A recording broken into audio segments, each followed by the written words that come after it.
I now call this regular meeting of the Davenport Community School District Board of Directors to order.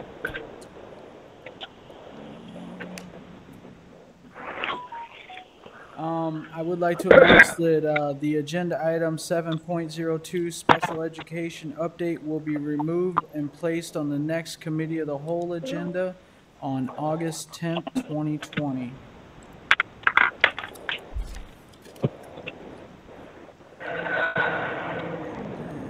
We will go into open forum.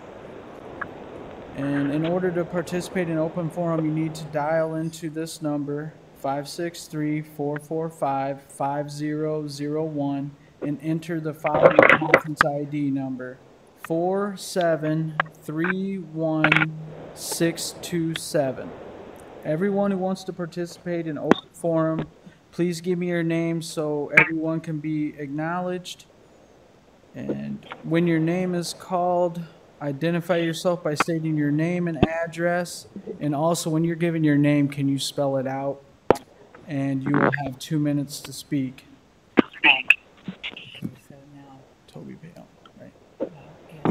Hey, Dan, I think your conference number wasn't right. It was 4731672. I think you transposed the last two. Okay, the conference ID is 4731672. Good. Okay, so now you want to ask for, we were going to go ahead and make all this first, right? Yeah. Just to make sure that we had everything. Yep. So go ahead and I'm going to pull it up. Okay. And just ask each person to identify. Is there anybody on the line that is wanting to participate in open forum? If you could Yes, please please. give me your name. Ann McGlynn. Say that again. Can you say that again, please? Ann, A-N-N, McGlynn, M-C-G-L-Y-N-N. Okay, thank you. Is there anyone else wishing to participate in open forum?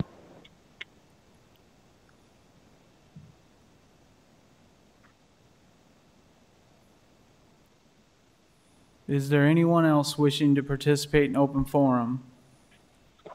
I'm sorry, I am wishing to participate. My name is John Arnold. It's JOHN-ARNOLD.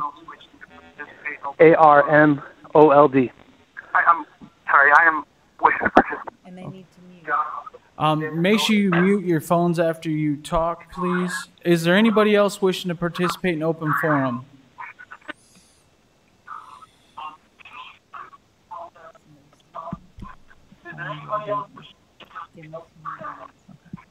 Ask if Toby's there. Toby Payon, are you on the line?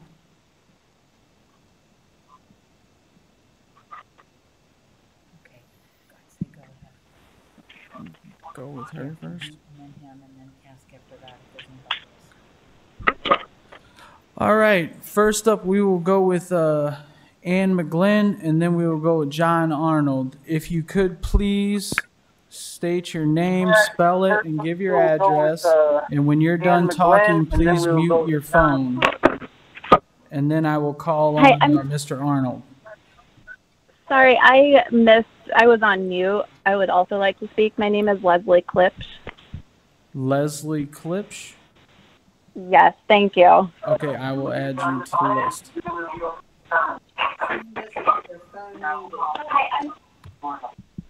Could everyone please mute your phone? We are getting a lot of background noise. And if Ann McGlynn could speak now during open forum, you have 2 minutes. Thank you. My name is Ann McGlynn, and I live at 3009 Grand Avenue, Davenport. I have 2 children at Central this coming year. I am the executive director of Tapestry Farms, an organization that walks with 13 children from refugee families who are at McKinley, Buchanan, Fillmore, Adams, Williams, and West. Thank you for your leadership in advocating for Davenport schools being online only when school starts in August. I really hope the state will change course and allow school districts to make their own choices, or at least liberally grant a waiver to Davenport and others. I do encourage this board to consider And an can you hang on anti-racist. 1 second? Can everybody please mute your phones? We can barely hear her with all the background noise. It's the little button with the microphone that has the slash through it. Please push that and mute your phone. Got it. Thank you. You may continue, ma'am. I apologize about that. That is much better. No, that's okay. Thank you for interrupting. Oh, the sound is still happening, I think. Thank you for your leadership in advocating for Davenport schools being online only when school starts in August. I really hope the state will change course and allow local school districts to make their own choices, or at least liberally grant a waiver to Davenport and others. I do encourage the board to consider an anti-racism mindset with whatever model is ultimately chosen, as 45% of the district students are students of color. It is clear that COVID-19 disproportionately impacts people of color. That is one significant reason why I support an online model. I also encourage school district leaders to ask about, listen to, and consider what families of color will need in order for their children to be as successful as possible. From Ibram Kendi, author of How to Be an Anti-Racist.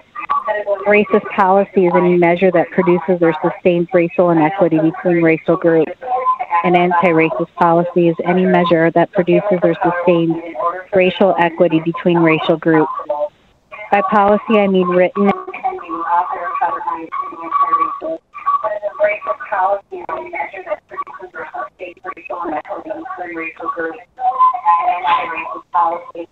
Procedures, processes, regulations, and guidelines that govern people. There is no such thing as a non-racist or race-neutral policy. Every policy in every institution in every community in every nation is producing or sustaining either racial inequity or equity between racial groups. Please know that our organization, Tapestry Farms, will be working with the educators of our 13 kids, all of whom are in ESL and one of whom has an IEP, to make this school year the best that it could possibly be. I do encourage the board to have a clear plan for all kids of color as we move into what will most likely be a challenging year. Thank you. Thank you, Ann. John Arnold, if you could please state your name, spell it, and address. You're up. Hi, I'm John Arnold. I have two kids in the district. I live at 437 East 30th Street in Davenport, and I teach science in the district. But in light of issues of social unrest in our nation this summer, we hope our district embraces social justice as a priority moving forward. It was refreshing to hear the discussion on SROs in our district last week, and I hope the conversation continues and expands it to address, a broader concern for our students. And as the data becomes available on SROs, it'd be imperative for the discussion to continue with our students and community. But Dr. Kobilski's video earlier this summer in June addressed to our community, and he expressed joining with our community and focusing on the roots, the systemic racism, and education as part of the solution, and building equity for our kids. So as he said, the 15,000 students that are watching, they deserve a positive experience. And of course, there's another crisis at hand that can't be avoided, but this also can't be avoided. It needs to be part of the focus. So I appreciate the efforts that are being made. The Check and Connect program the district is doing, and at West, Mentors in Violence Prevention is an example of a school doing good things. But more effort towards programs like restorative justice for our students in our community. But we can't allow the momentum of this summer's calls for social justice to fizzle out. And I just want to make sure that we, as a community, can focus on education as part of the solution. Thank you. Thank you, John. Leslie Klipsch, you're next.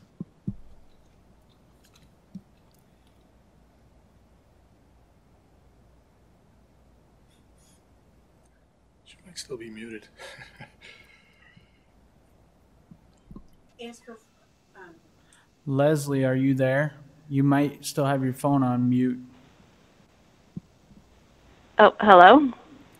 This That's is better. Leslie. Can you hear me? Yes, Okay. ma'am. It's Leslie, Leslie, Klipsch, Klipsch. I live at 916 Grand Court in Davenport. I'm the mom to a daughter who attends Washington Elementary, a son who attends Sudlow, and a son who attends Central. And I really appreciate this moment. I'm grateful for your time and just for all of the time that you devote to our school district and therefore the community that we all share, especially during these difficult times. I wanted to speak today in support of all of the work that you're doing and in thanks for the Return to Learn plan, and also with a strong desire to make our district better for students of color and thus our entire community. Both of my sons are white, and I believe that they would be best served knowing the full history of our country. I believe all of our white students need the black and brown classmates that occupied nearly half of their classes in elementary school to continue to challenge them and learn with them, as the honors and AP classes have much less racial diversity. My white sons need to study Black authors and Black art and Black experience and Black joy. My daughter is African American, and she deserves teachers who are working right now to acknowledge implicit bias in the ways that it plays out in classrooms. She needs teachers and administrators who are closely examining the racism that's baked into our system. She and her peers deserve teachers and administrators and a superintendent and a school board who are wonderful and who are kind and who are also actively dismantling white supremacy and advocating for anti-racist curriculum and policies every single day and in every single decision, whether learning in person or online. As you all know, the mission of our school district is to enhance each student's abilities by providing a quality education enriched by our diverse community. I think a greatness of Davenport is that it's diverse. And in this way, we're unique in comparison with surrounding districts. And I believe that this is something that we should be celebrating. This is something to celebrate. So I want to celebrate all of you in your discussion of school resource officers at the last board meeting. I thank you for having that discussion. And I hope that us as a district and you as our leadership continue to have those conversations and to invite students and teachers of color to take a place at the table for their perspective and their experience. I also celebrate the addition of an equity innovator. Thank you again for showing your commitment to racial justice through that action. I hope that as decision makers and as us as a community, we can support this role with everything that we can. I celebrate board member Allison Beck's suggestion to read a book focused on learning about implicit bias and racism within the classroom and the ways that we can change individual behavior and systems of oppression. And I challenge the board and district leaders and teachers and fellow community members to read and learn together about this history of racism in our country and how that now, today, in the midst of this moment of pandemic and protest across the country, that it's still negatively impacting our students. I also celebrate the statement made by the Equity Committee that was read at the earlier board meeting in June, and I would challenge that as a district and as a board, the Davenport schools come out with their own strong statement in support of Black Lives Matter. I want to just thank you again for your efforts in these really, really challenging times, and I pledge as a parent to do my part in support of this work alongside you and everyone at the Davenport Community Schools, because we need to. We need to make our community better and safer and more just for everyone. Again, thank you so much for your time. Thank you so much, Leslie. Is there anyone else wanting to participate in open forum? Yes, this is John Keeley with the Davenport Education Association. Okay, John, hang on one second. Is there anybody else that is wanting to participate in open forum?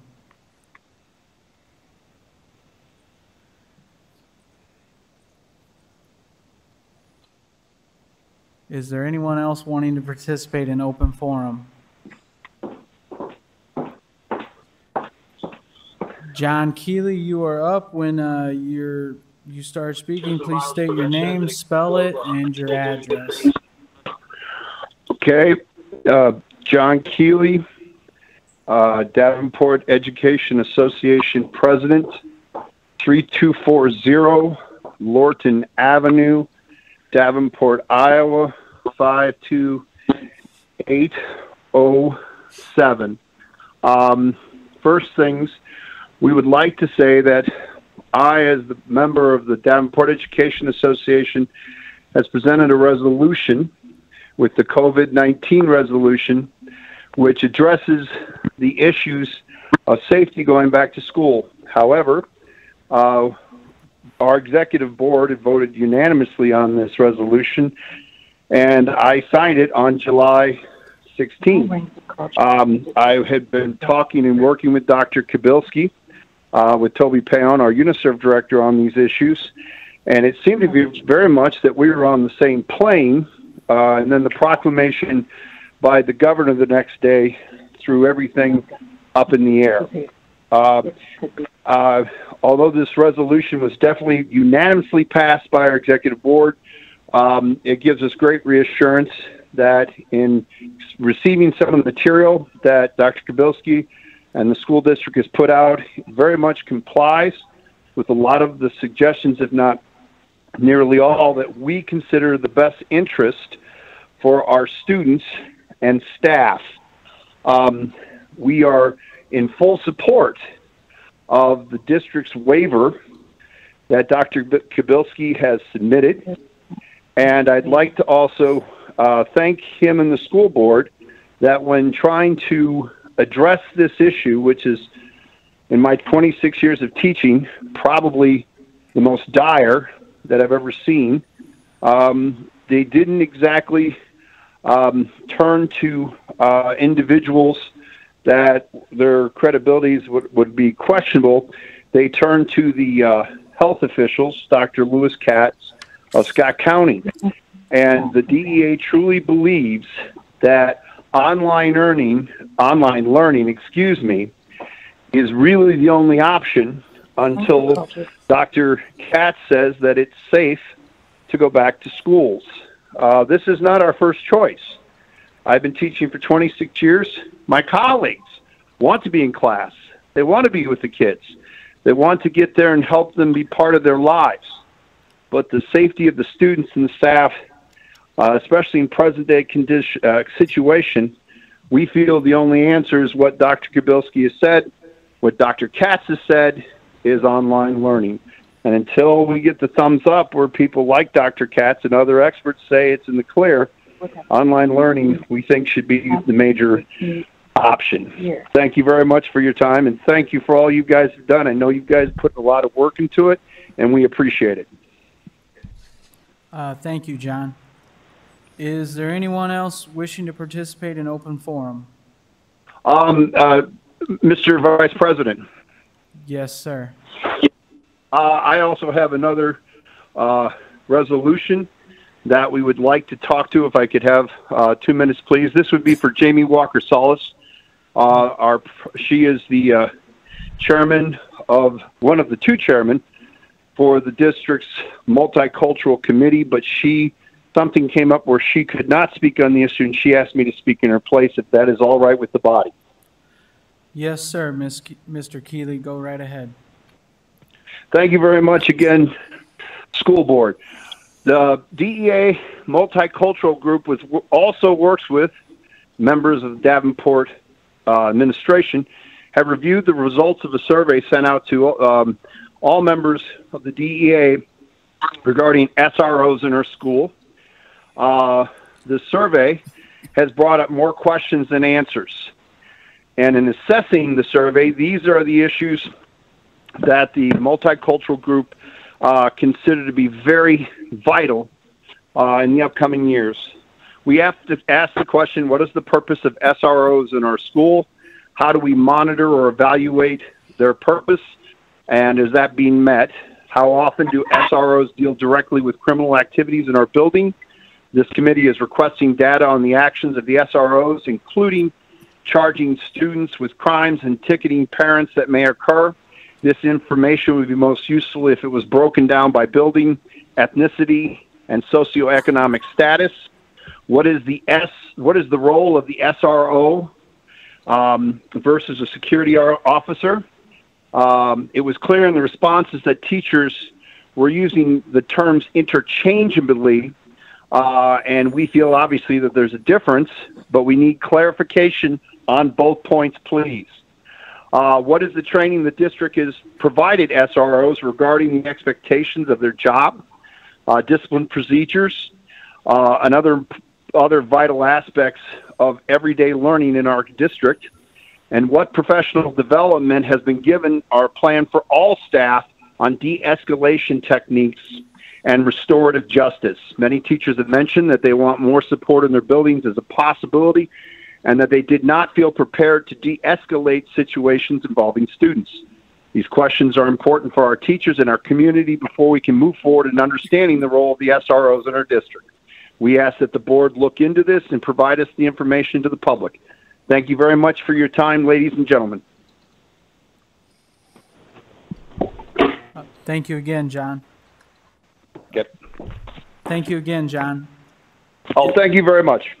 Is there anyone else wishing to participate in open forum?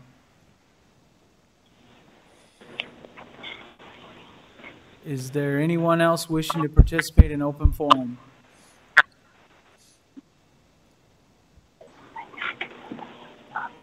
Seeing and hearing none, I will ask for a motion for the consent agenda.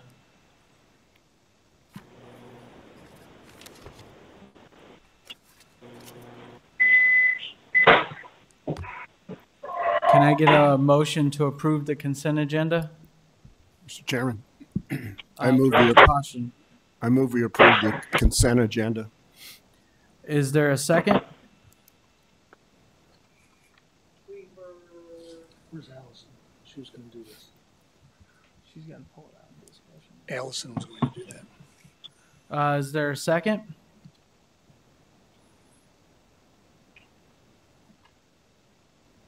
Mr. Vice President, Yes, Director Klein Jerome. could you tell Allison to star 6 so that she can unmute herself? Because I was muted, but the district has muted us. I think the board members aren't sure how to get their voice back on. Can you guys hear me now? I Yes, can. we can hear you. Okay. All right. Sorry. Okay. I would like to make a motion to remove the pandemic specialist from the consent agenda and make it an action item, please. You don't have to have a motion for that, just a request. Oh, okay. I'd like to request that we remove the pandemic specialist from the consent agenda and put it under action items, please. Okay, that'll be done. Thank you, Director Beck. Can I get a second to Director Passion's motion to approve the consent agenda minus moving the COVID specialist to the items requiring action? Was that you, Director Hayes? Yes. All right. Is there any discussion on the consent agenda? I have 2 questions. On June 22nd, in the minutes, it said that an interim organizational chart would be released, and I don't believe that I, as a board member, ever received that. I'm not sure if anybody else did. So could we sometime in the next week see that organizational chart? And my question is, also, we have some teacher in charge versus a SAM. I know there's some administrators on here. If they could explain the difference and how a building gets a teacher in charge versus a SAM. We don't discuss during consent, so I can give him a memo answering the question. That would be great. I actually sent this question to Mary earlier in the week, and I did not receive an answer. So I would appreciate that. Okay, the superintendent said he will send an email out with that information to the board. Thank you. Is there any other discussion? Seeing and hearing I have none. I have a question on 3.08. Just a quick question. There were, I want to say, 29 teachers that were taking the training. Will there be others added at a later point?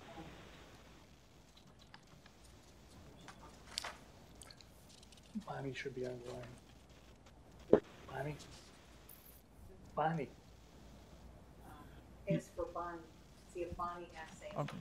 I thought you didn't want to discuss anything on that, but you want to ask. Well, okay. We don't, but I could get her that answer tomorrow. It's Bonnie. Bonnie asked. Bonnie Assey, are you on the line that you could answer Director Hayes' question?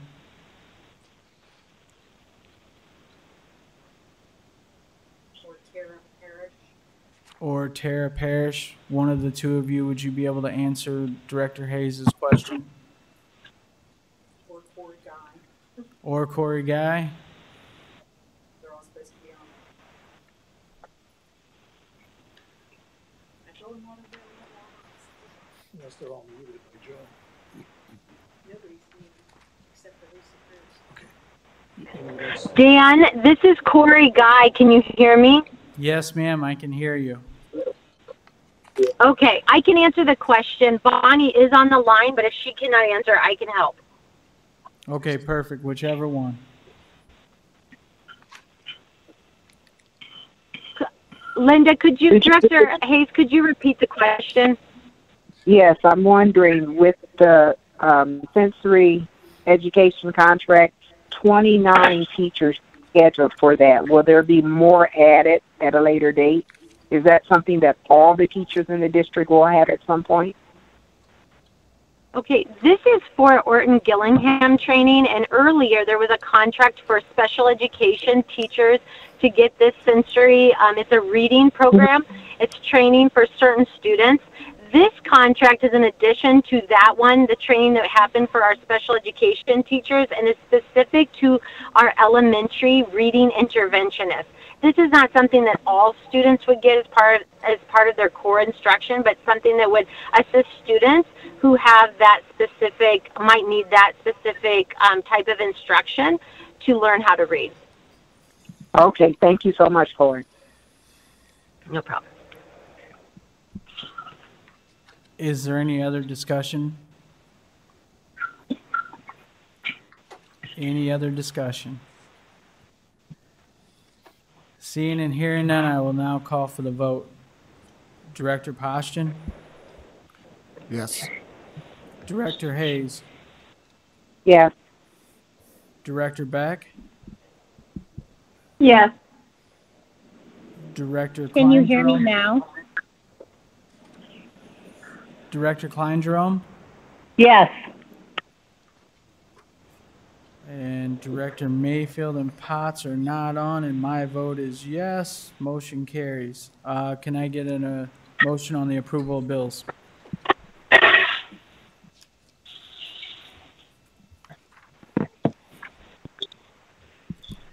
Director Poston. Recommend the following resolution is recommended by the administration for adoption of the bills.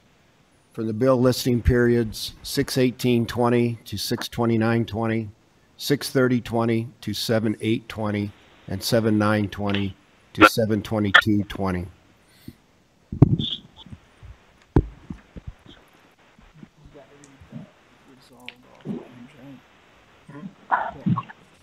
I second it. What else do you need? You got to read resolved all claims presented to the Resolved all claims presented to the board having been duly certified as correct by the secretary, reviewed by the administration and board members, and they are hereby audited and allowed as just claims warrants drawn on the treasury for the several amounts. Further resolved, the payment of claims and salaries be approved as presented for the period 6/18/20 to 6/29/20, 6/30/20 to 7/8/20, 7/9/20 to 7/22/20. Can I get a Second. second? Perfect. Thank Second. you. Is there any discussion? Any discussion? Seeing and hearing none, I will now call for the vote. Director Poston, Yes. Director Klein Jerome, Yes. Director Hayes, Yes. Director Beck, Yes. and Director Mayfield and Director Potts are not on. My vote is yes. Motion carries. Item 5, the superintendent report. Turn that over to you, Dr. Podolsky. Thank you, Mr. Vice President, and I will dedicate this report to an update on district finances, knowing that we have quite a bit to discuss when we get to our return to learn conversation later on, as well as our conversation regarding our upcoming August 5th meeting with the State Board of Education. A couple pieces that I would like to draw to the board's attention. If you would take a look at your document that's titled Davenport Community School District Revised Certified Budget, and you'll see the projection for the year shows a $20 million in the black. Let me tell you that there are a whole host of expenditures in the month of June that still have not been processed yet, to include the summertime salary that our teachers and staff get through the summer, but are actually charged to June. So you're going to see that number go down. In addition, that number represents the $4 million in CARES Act money that we received as a school district. So that's another reason that that number is inflated. At the end of the day, I'm cautiously optimistic with our interim CFO, Lisa Cruz, that we will have a positive unspent balance, but I don't want to make that commitment today because there's still so much information. But I do believe that we've had substantial savings in a couple different areas as a result of the way the fourth quarter of the school year played out. But I don't want to make an announcement and have egg on my face in a month because the numbers came back differently. But I am cautiously optimistic that we're moving in that direction. When it comes to the budgeting, I know it's very important for the board. When you approved my recommendation to bring on Gary Sinclair as well as Forecast 5, I'm having a conversation with Gary tomorrow, and it's my intention to have him at the very next board meeting so that he can provide you that independent analysis of where we are. At the end of the day, we'll know essentially at the end of August where the year has unfolded. And what I'll say at this point in time is I'm cautiously optimistic that we'll have a positive unspent balance. So don't be overly optimistic by that $20 million number. I still expect it to be black, but it certainly won't. It won't reflect the dollar value that you're seeing there. Next document that I think I can draw to your attention that would you should probably take a look at because it's in the red. So I'm looking at the statement of revenues, expenditures, and surplus and deficit. And if you look at that, and if you go all the way to the bottom where it talks about surplus and deficit, you'll see that we do have a deficit in our management fund. It's not unusual to have one from time to time. We still have a healthy ending fund balance of over $5 million in our management fund. But I did want to draw that to your attention, and we will parse out the details of that to make sure that we have an understanding of where that number comes. And we'll work with Gary and Lisa to make sure that you have your answers for that. If you continue looking at our documentation, which has the statement of revenues, expenditures, same piece, and if you take a look at the nutrition fund, which is on the very next page, it's beyond the general fund, under expenditures. If you can see that, there's a red line of $627,000. If I could just draw your attention to that. As you know, that's basically our food service fund, and our food service fund is self-funding. They theoretically and ideally at the end of the year should be at a zero balance. They should have expenditures that are meeting up with their revenues. One of the things that we experienced this year, and again, these aren't the final numbers, these are through May. We do expect that number to go down, but one of the things that happened is, as you know, we served quite a lot of meals over the course of our closure during the COVID epidemic, especially in the fourth quarter. Team did a stellar job of getting meals out to needy families and students in need, and I congratulate them for that. One of the pieces, though, that's a second part of the story is we didn't have students in the lunchroom buying lunch. So the revenue dropped, if that makes sense. So the revenue that we were anticipating for that particular fund was not as great as what was budgeted for and what we were anticipating. However, many of our expenses with regard to meal preparation, especially the meal distribution that were at the sites during the virus, caused that number. Second number that should draw your attention as you were looking at these documents is the Internal Services Fund, where it shows a $6.5 million deficit. Please know that much of that number is the self-insurance component of that particular fund, and it's a result of the district taking 3 insurance holidays this year, which was part of our funding package that we presented to the SPRC.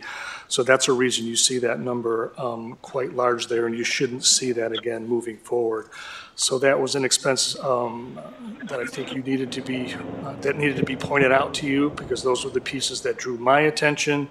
And then we do have Lisa Cruz on the line in the event that you would have any questions with regard to the Secretary's monthly financial report on that. So if there's questions that I can't answer tonight, I will. If you have more detailed questions that require additional investigation, I will certainly get that back to the board.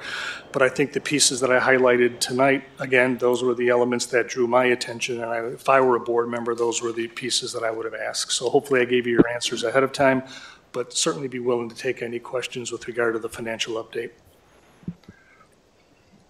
Does anyone have any questions for the superintendent?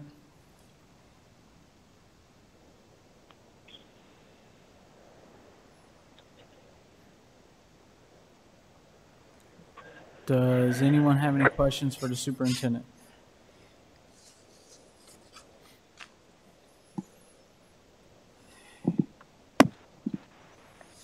Third and final time, does anyone have any questions for the superintendent? Seeing and hearing none, we will move on to items requiring action. For the public hearing, to participate in the public hearing, please dial 563-445-5001. Conference ID is 473-1672.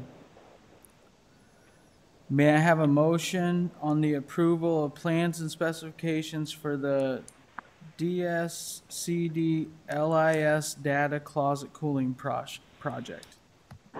Mr. Vice President, Director Beck. I move that the board approve the plans and specifications for the Davenport Community School District LIS data closet cooling project. Is there a second? Second. We will now hold a public hearing approval of plans and specifications for the DSCD LIS data closet cooling project. The notice of the public hearing was published in the Quad City Times on July 17th, 2020. Anyone wishing to speak on this item, please step forward on the phone. State your name and address for the record.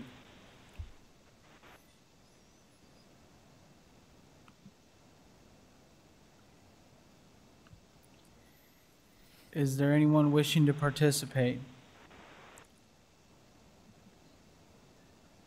Is there anyone wishing to participate?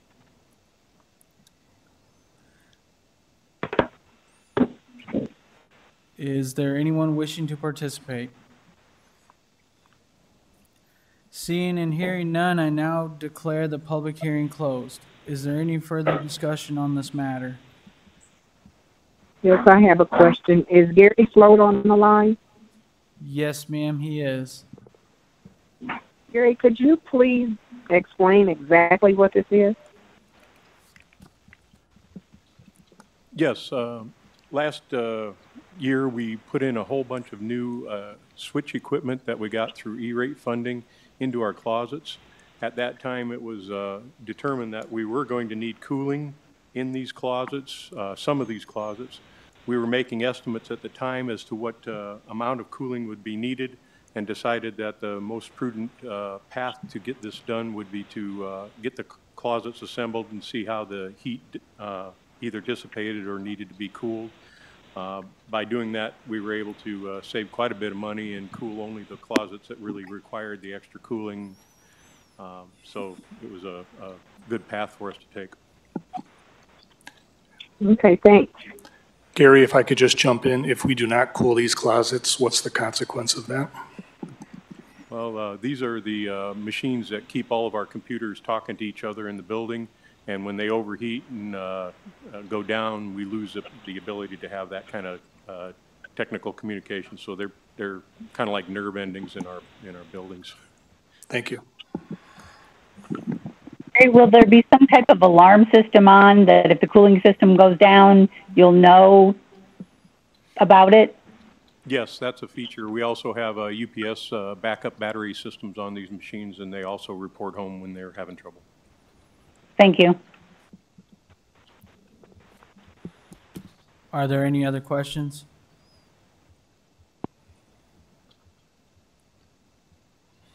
With no further questions, I'm going to call for the vote. Director Beck? Yes. Director Hayes? Yes. Director Klein-Jerome? Yes. Director Postian? Yes. And my vote is yes. Motion carries.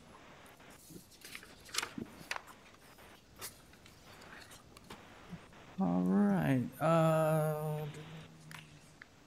Can I get a motion for the approval of the SU insurance contract? Mr. President, Director Hayes. I move the board approve the SU insurance contract in the amount of $282,867. Is there a second? Second. Is there any discussion?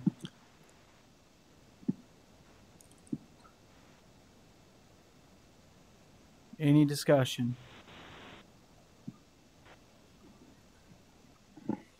Hearing none, I'm going to call for the vote. Director Hayes. Yes. Director Postian. Yes.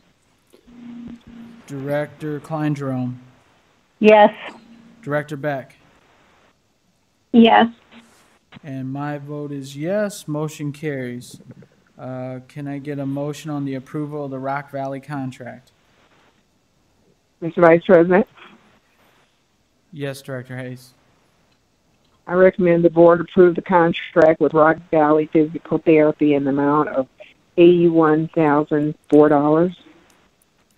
Is there a second? Second. Director Postian. Is there any discussion?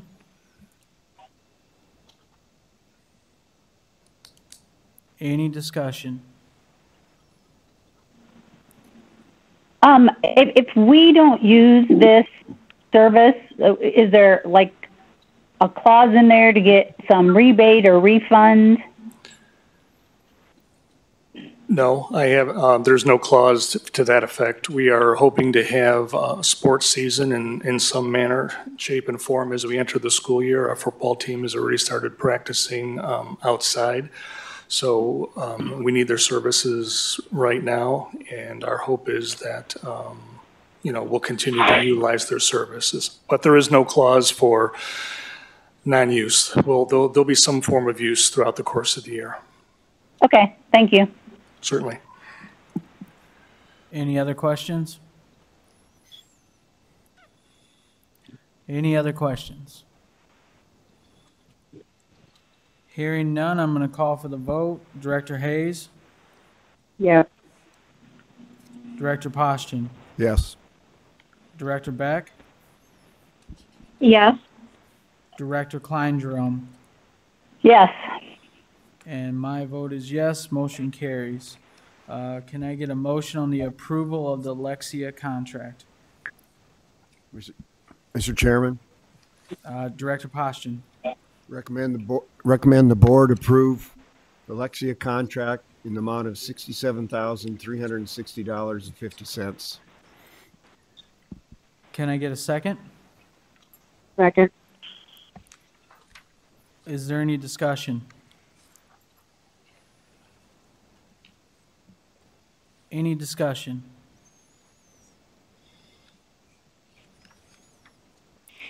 Hearing none, I'm going to call for the vote. Director Poston? Yes. Director Hayes? Yes. Director Klein Jerome? Yes. Director Beck? Yes. And my vote is yes. Motion carries.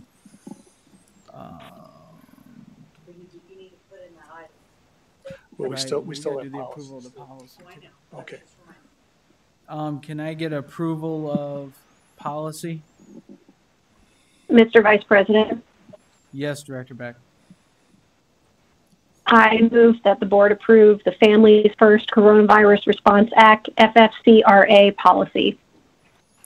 Mr. President, I would request that we add into the motion that we waive the first reading and enact the policy as this is second reading, which the board has the authority to do both in our policy and by statute.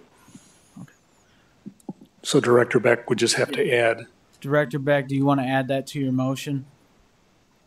Yes, and along with that, so I'll start over. I move that the board approve the Family First Coronavirus Response Act, FFCRA policy, and waive the first reading per emergency guidelines. Thank you. Is there a second? Second. Is there any discussion? Mr. President, I have our new HR Director, Jamie Weinzerl, here, who can explain to the board why this is coming up so quickly and why it's so important. If you feel that you'd like to hear that narrative, she'd be happy to share that information with you and the entire board and the community. Jamie, you're up. We haven't got to hear from you, so we'll let you go. Welcome. Thank you all so much.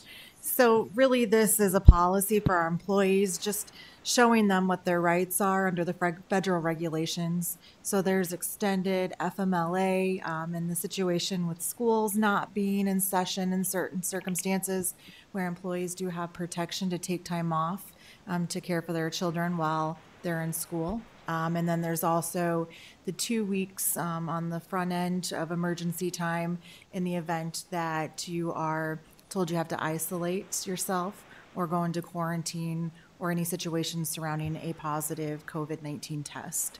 So really, this is a way to communicate to our employees the guidelines and parameters of this act and ensure that it's easy for them to understand and to provide that guidance. And per legal counsel, it was recommended that we create policy as opposed to just administrative guidelines. Thank you for that. I have a quick question. This is Director Beck again. Go ahead, Director Beck. So I see that it's only valid through December 31st, 2020. Will we need to vote to remove this policy once that date hits or reevaluate it? Yes, one or the other. Okay, thank you. Is there any other discussion?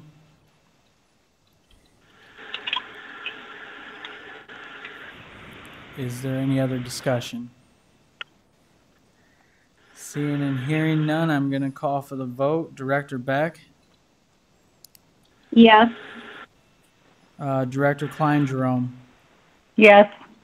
Director Poston? Yes. Director Hayes? Yes. And my vote is yes. Motion carries. And now we have new item 6.06, the Pandemic COVID Operational Specialist Operations Center. I think I said all that right.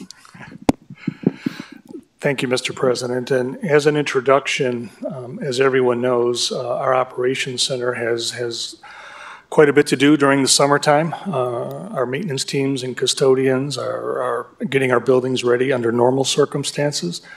Keep in mind that we also have responsibilities now that we have sixth grade in our elementary schools, making sure that all of our sixth grade classrooms are ready to go and our teacher materials are there for those sixth grade classes in our elementary schools. Also in the process of moving the Creative Arts Academy from the downtown campus to Sudlow. That is certainly a heavy lift for us. And at the same time, there are a whole host of COVID-related procedures and practices that need to be implemented across the district from a safety perspective. It begins with working with the strategic plan as to how we're going to keep our students and our faculty safe during face-to-face instruction in our schools.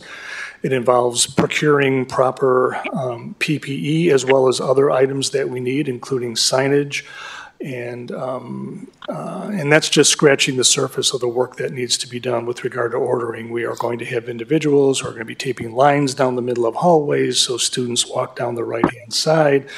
As I mentioned, all the cleaning, all the extra sanitation equipment, and the hand washing protocols have to ensure that we have clean facilities. All of our water fountains, for example, have to be recalibrated so that they can only utilize filling of bottles as opposed to leaning over and taking a drink that you're used to doing. So you can imagine there are a whole host of things that need to be done.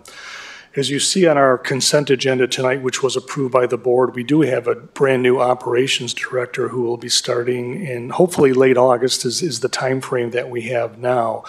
But since we have so much work to do, we need to have a COVID pandemic czar is probably the best way I can describe it, who has not only an intimate understanding of the infrastructure of this district, knowing every square inch of our buildings, but also someone who can organize the vast efforts that are taking place to keep our staff safe. Right now, I have different individuals that are ordering face masks. I have different individuals that are working with the bus company on how to make sure the buses get clean. I have different individuals working with schools and custodians and maintenance workers to get those pieces in place. And one of the other big pieces we have to manage is making sure that we have a secondary health room. Right now we have a nurse's office, but we know that we have to have a second health room in the event that a student presents with symptoms of the COVID virus. All that building, all that infrastructure needs to be managed, and we need one person that can report directly to me so that I feel safe, and then I can report to the Board of Education that we're doing everything possible, not only to keep our faculty and students safe, but to help with our communication. I know we're getting a whole host of questions from our community that are very specific on a number of topics when it comes to safety, as they have to determine whether or not they want to voluntarily go full online with their students or go with the 50% model if that's the way we start the school year. So my recommendation to the school board is to approve this position for a 6-month period of time, to be reevaluated after 6 months, and if after 6 months everything is going great and we're organized, we can certainly move on, but if we need to continue this position, I would bring that to the board's attention. So this is a non-bargaining at-will position, and I do believe it would solve a whole host of things that keep me up at night as the superintendent, not only with the usual summer work that needs to get done, but the extra summer work with the changes that I've mentioned, but most importantly, a point person who can effectively manage all aspects of this COVID pandemic and keep our buildings clean, keep our staff and students and our community safe. And that's my recommendation. Thank you. Thank you, Mr. Superintendent. Can I get a motion on this? Mr. Vice President, Director Beck. I move that the board approve the position of COVID pandemic specialist. Shoot, I didn't get the words right. Where is it? There it is. Okay.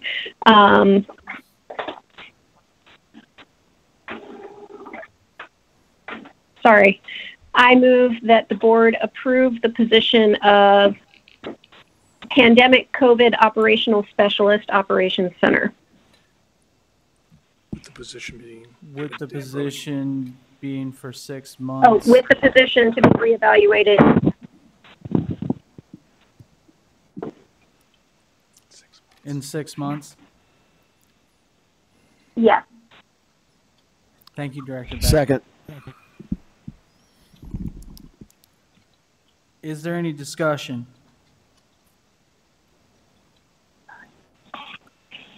Is there any discussion?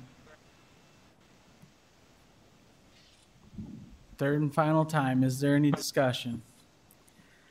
Hearing none, I will call for the vote. Director Beck, Yes. Director Poston, Yes. Director Hayes, Yes. Director Klein Jerome, Yes.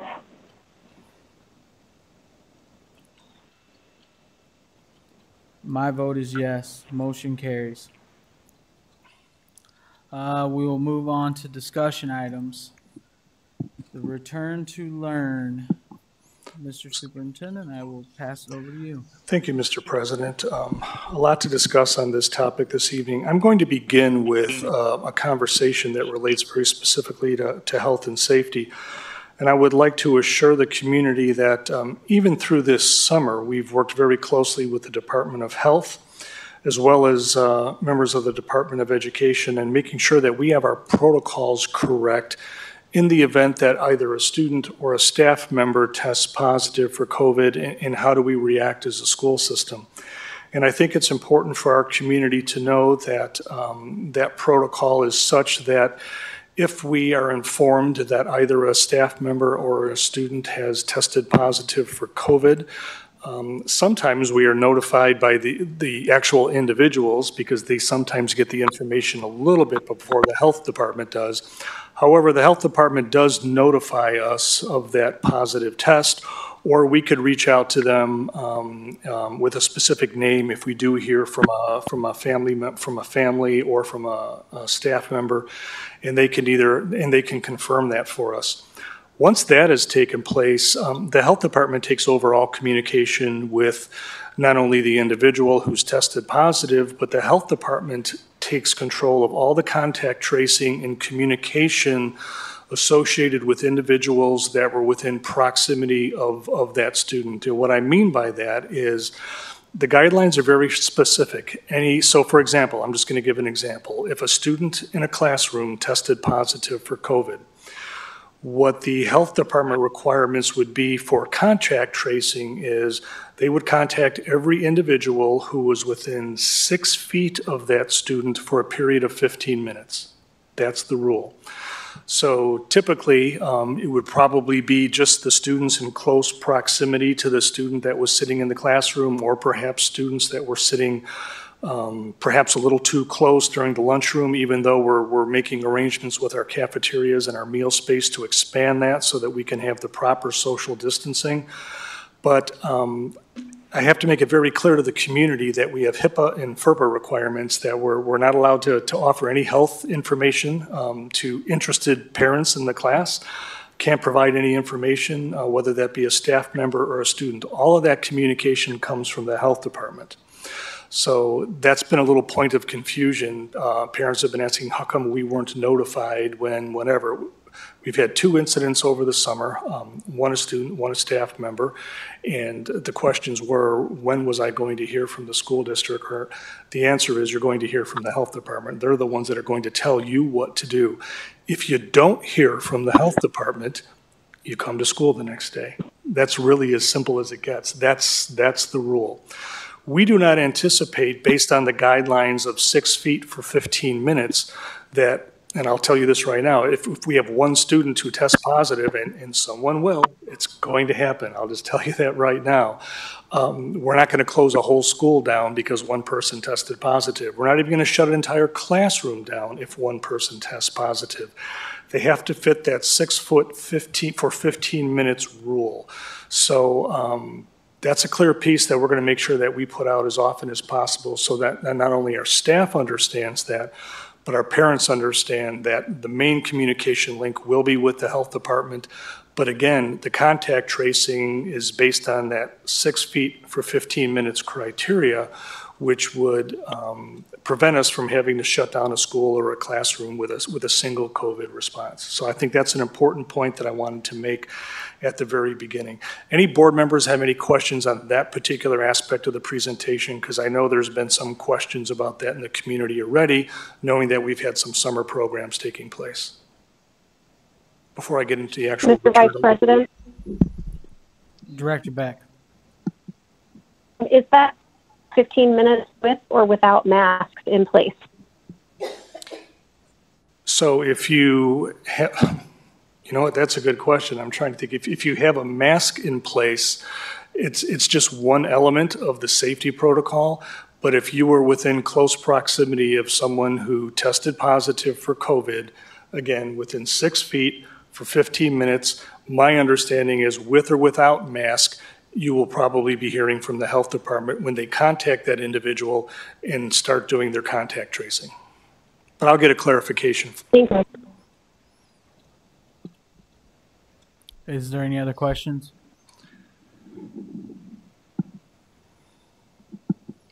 Any other questions? I guess I have a couple, sure. But I don't even know where to start. 6 foot apart for 15 minutes.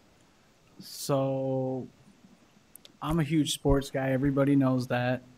Wrestling, football, you're like right here to each other. So are those players 6 foot back, and instead of tackling you, it's like flag football now? Or what are we doing there? Because I mean, and then what do you do there? Do you shut down the whole team? Do you because I mean, you're way closer than 6 foot. So again, it's in that situation, if you're on a football team and I'm the quarterback and you're the center, over the course of a football game, we're together for more than 15 minutes and we're not 6 feet apart. So if I'm the quarterback and I test positive, you're going to hear from the health department to tell you, and they'll give you directions as to what you need to do as part of that contact tracing process. So it's all in the context of what we're doing, whether it's a classroom, a football field, a soccer field, anything that we do, they're going to have to look at the specific circumstances and make a determination of what is the 15 minutes, what is the 6 feet, and my suspicion is that that's a health department decision. So when someone tests positive, they explain the circumstances because it's the health department's responsibility to do the contact tracing. So they will ask questions like, are you on the football team? Do you take the bus? You know, all those types of pieces. But that's on the health department to ask those questions, and the health department has the responsibility of contacting the individuals that fall within that circle of contact that was in that meets that parameter. Okay. It just blows my mind how all this works, because I could have had it at this game with you, and then we went to the next game. And I'll even use baseball tournaments for an example. Everybody's hugging on everybody and everything else. And I understand you're not going to please everybody. Some people think it's a joke and it's a fake thing.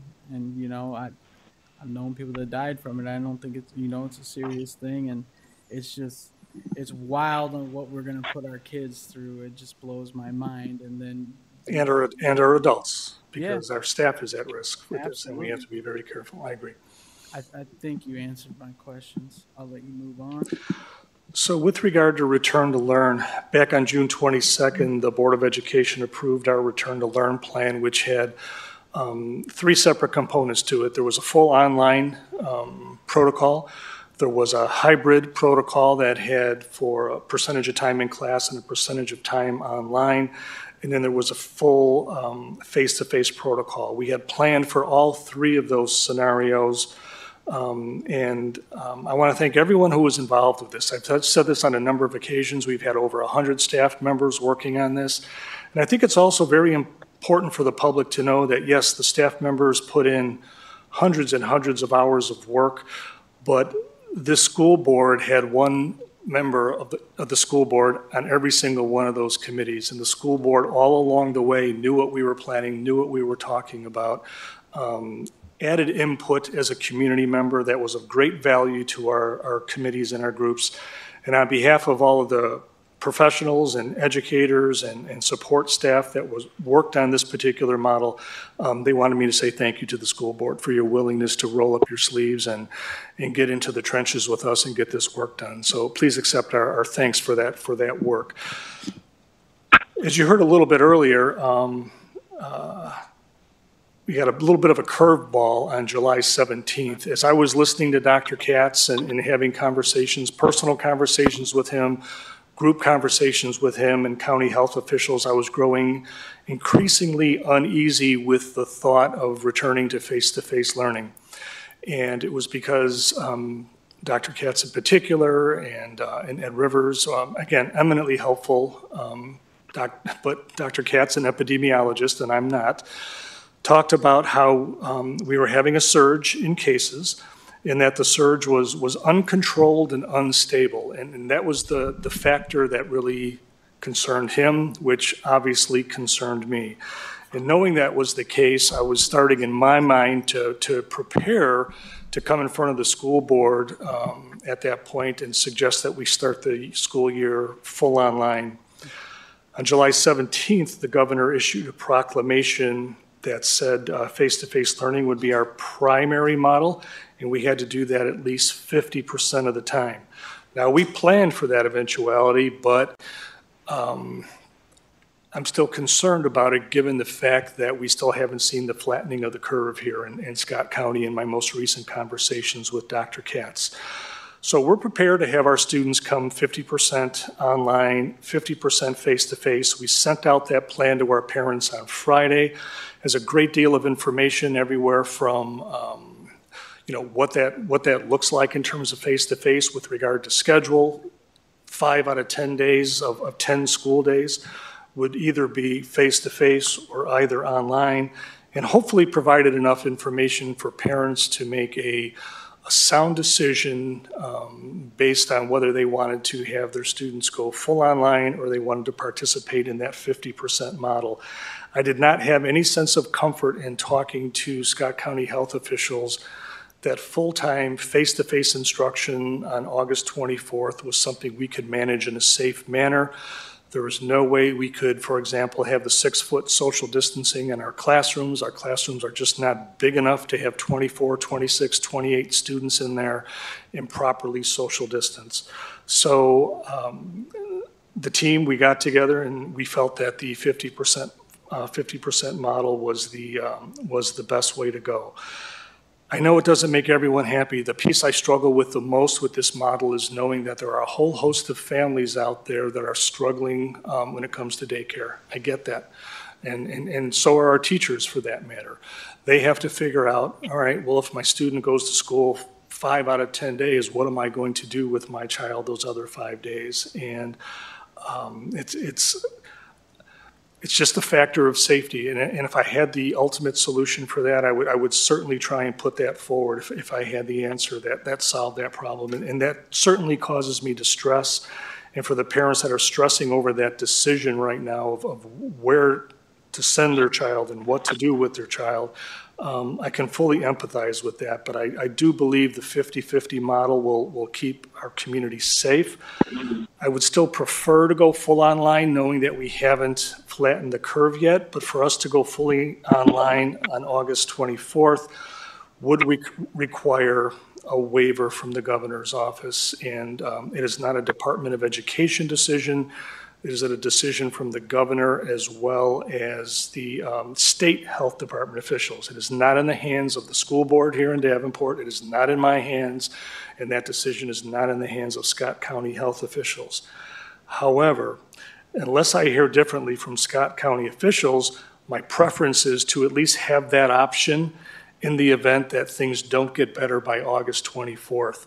And if they don't, we have a team of teachers and staff members that are ready to go full online. We've learned a lot from our fourth quarter experience this year, and we have an instructional model that I believe is very robust and will manage all the learning standards that our students are expected to meet for the school year.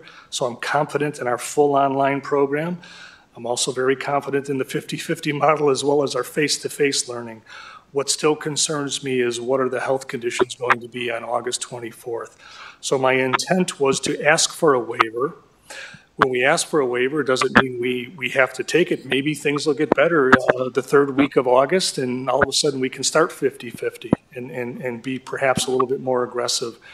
But I've learned over the years that the more options you have, the better. And it's my preference to ask for the waiver. I believe the health circumstances with regard to COVID in Scott County warrant the application for a waiver.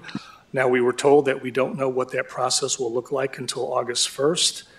With all due respect to the governor's office, I can't wait till August 1st to submit a waiver. So my plan is to send a letter to the governor tomorrow, asking if we could be considered for a waiver, asking Dr. Katz in Scott County to help me with the data so I could make the case for asking for a full online waiver.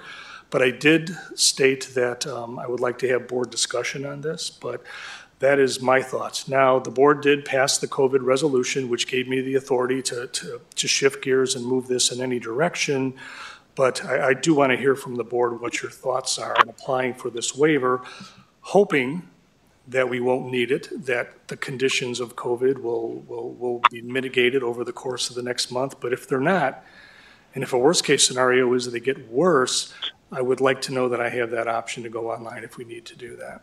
And again, time is short, and I do apologize for parents. We're going to ask them to take a survey this week, whether or not they want to go with the voluntary full online. And I've heard from a number of parents who have said to me, I'm not sending my kid to school because I have a husband or I'm sick and I can't afford, my kids to bring home any germs. So they're going to go full online, and I fully respect that.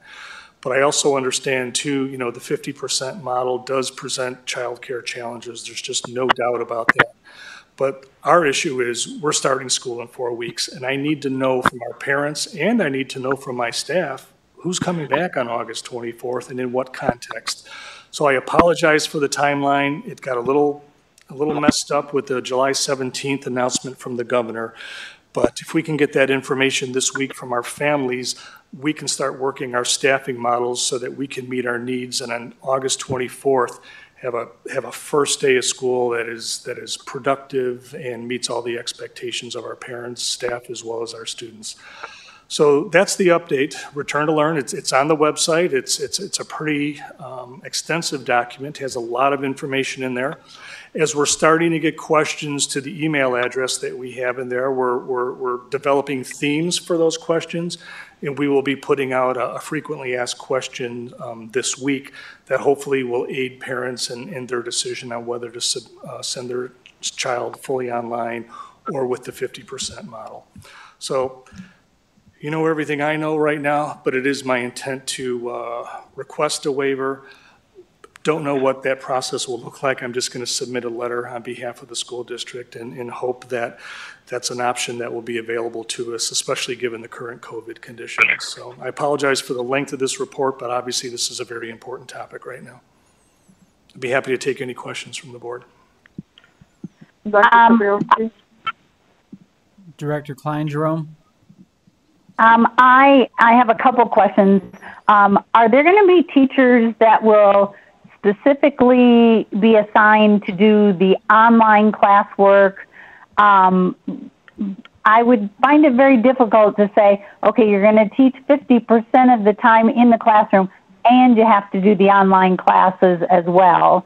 So are we designating staff to just take care of that portion? That's my first question. So let me answer that one first because it's a long answer. So if I'm a third grade teacher, I'm going to see my entire class 5 out of 10 days, but the 5 days that I don't see them, I have to offer them instructional resources and materials that will keep them engaged. So, I'm teaching not only face-to-face 50% of the time. Can you please mute your phone? Thank you. So, but we also have teachers that we know perhaps will not, for reasons that we described with our policy that we just approved, that will not be coming into the building, and we could certainly utilize those teachers to help with the students that will be going fully online, I can have the teachers working just with those students. But Corey Guy, I think you're still on the line. I know your team and your teacher expectation group has been working on that dilemma, knowing that if you're a teacher and whatever grade level you decide to look at, Karen, I'm not being dismissive at all of your concept. It's a heavy lift for a staff member knowing that if you have a class of 22, you're going to see 11 of them in person, but you still have to interact with the other 11 virtually. So it's a heavy lift. And Corey, could you help describe what our vision is for how to make that task manageable for our teachers? Are you still on the line? Yes, I'm on the line. You can hear me good? Yes. Hello? Okay, good.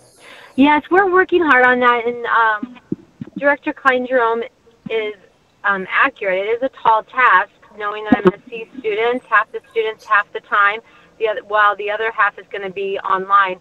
But we have created, working with the teacher expectations team, we've created lesson sharing guidance.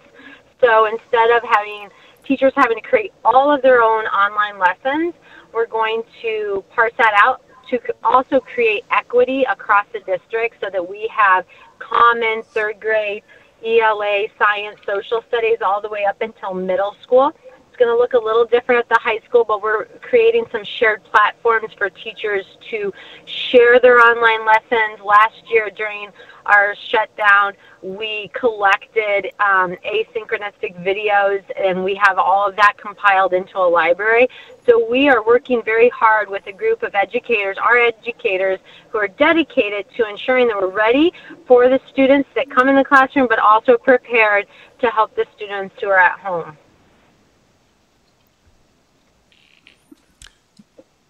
Karen, you had another question? I did. We have a policy, it's 402.12, that deals with teachers, and it says no release should be expected on less than a 30-day notice. Teachers will not be released from their contract after August 1st. First of all, I was not on the board a year ago, but I went through and this policy was not followed. 19 teachers, I believe I counted, were released after August 1st. Some up until school had already started. I guess I would like to say I would not want to see us holding teachers accountable to this, because if their expectation was that we would start off online and now with the governor saying, nope, you're going to be in the classroom, there may be some teachers that say, I just can't do this. I absolutely cannot do this for health reasons, mental health, physical health, whatever it is. I would not want to say, oh, sorry, too bad you missed the August 1st deadline and you can't resign. So I just want to point this out that I think we should set this policy aside because that would be a heavy load to say to somebody, oh, you missed the deadline, you have to be in there. Karen, I'll have Jamie answer that question. It's a very good question. Hello again. In relation to your question, from an HR standpoint, we're not really receiving resignations or questions about resignations due to COVID. We have had an influx of accommodation requests, and we did formalize an accommodation request process essentially because we have been getting so many questions.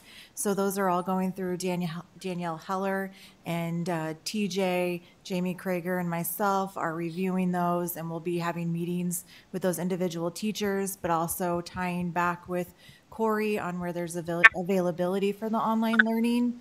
So hopefully there's through some accommodations, through FMLA, through the emergency FMLA and such, that there's some comfort for the teachers that they don't necessarily have to resign at this point if there's that fear of coming back. Okay, but if they choose to resign and it happens to fall after August 1st, would we be denying that? I think that would depend.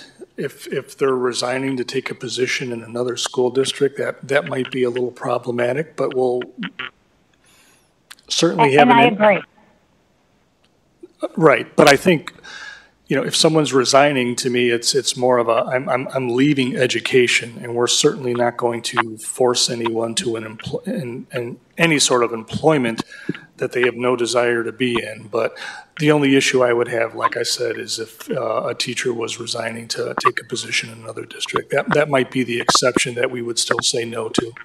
But if someone just wants to take a year off, a sabbatical, for example, we have that as an opportunity as a school district. So I'm hoping there are enough potential solutions that wouldn't force a teacher to feel compelled to resign. Okay. And that goes for any other staff member too. Director Poston. Just a follow up to Karen's questions. When a teacher's teaching online, are they going to be on site?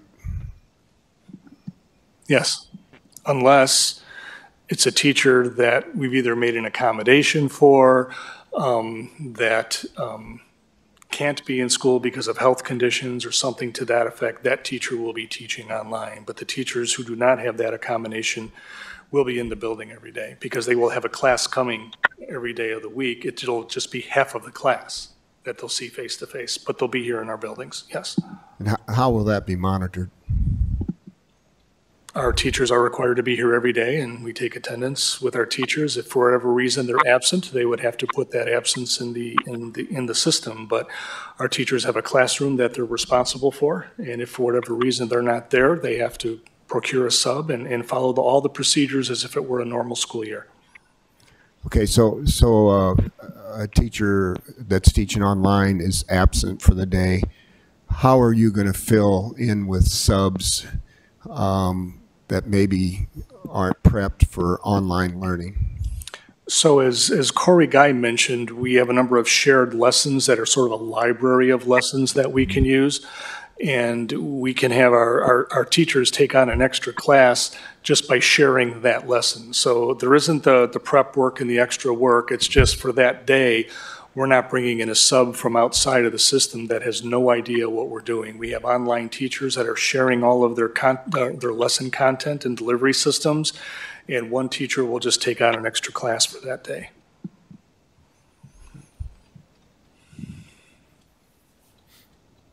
Mr. Vice President? Director Beck. Sorry, I'm trying not to interrupt. I have a couple questions as well. First of all, I want to say thank you to the staff and teachers for taking on this Herculean effort.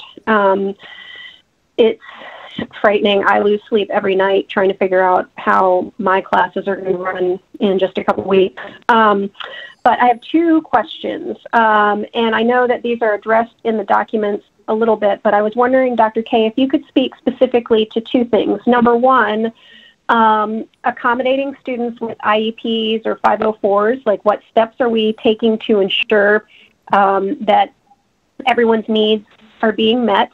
And number two, accessing students who are in situations with perhaps without reliable internet access or less stable home situations and things like that? Those are two very good questions. So our special education teachers are meeting right now, and we are reconvening IEPs for every single student that has one, knowing that in a most likely scenario that will be in a 50% mode. What does that look like for special education students in terms of adjustments and modifications to their delivery models? The goals are going to be there and they're going to be the same, but the work that we do will certainly look a little bit different if we're in a 50% online model. So we will reconvene every single IEP. Dr. Schmitz and her team are already at work, assigning all of the case managers to make sure that we're organizing and have all of these IEPs conducted prior to August 24th. And these will be individualized conversations with individualized decisions. There are no group practices or group policies that we have in place that is guiding this. We are going to look at each individual student's needs and how could we meet those needs under the environment, whether that be a full online or a 50% model. But right now, planning for the 50% model, thinking that's most likely going to be the scenario that we're going to be under, and that would apply for students with 504s also. I will state that the IEP teams do have the authority and ability to suggest if a special ed student requires to be in school every single day face-to-face. We know we have some students that have those types of needs. And again, that'll be completely dependent on the determination of the IEP team. We will ensure that our students with IEPs and 504s, we are moving in the direction of satisfying all of their needs and meeting all of their goals. So I know the team is hard at work scheduling those meetings right now, but again, it's all designed to make sure that we can manage all the modifications that are necessary to meet the student goals. So that was the first piece. I know Gary Sloat has been working very hard with MediaCom and trying to identify and reach out to families that have accessibility issues, and I'll let Gary give you a little bit of an update with that. But I've also been meeting with local community leaders. Just had a meeting the other day with members of the NAACP, and I asked for their help. As well as the help of local spiritual leaders to reach out to their communities and let them know that we're here to help, let them know that we have a plan to give them internet access, but we have to know who they are. So we're in the process of identifying those individuals. It's a community effort, literally, right now.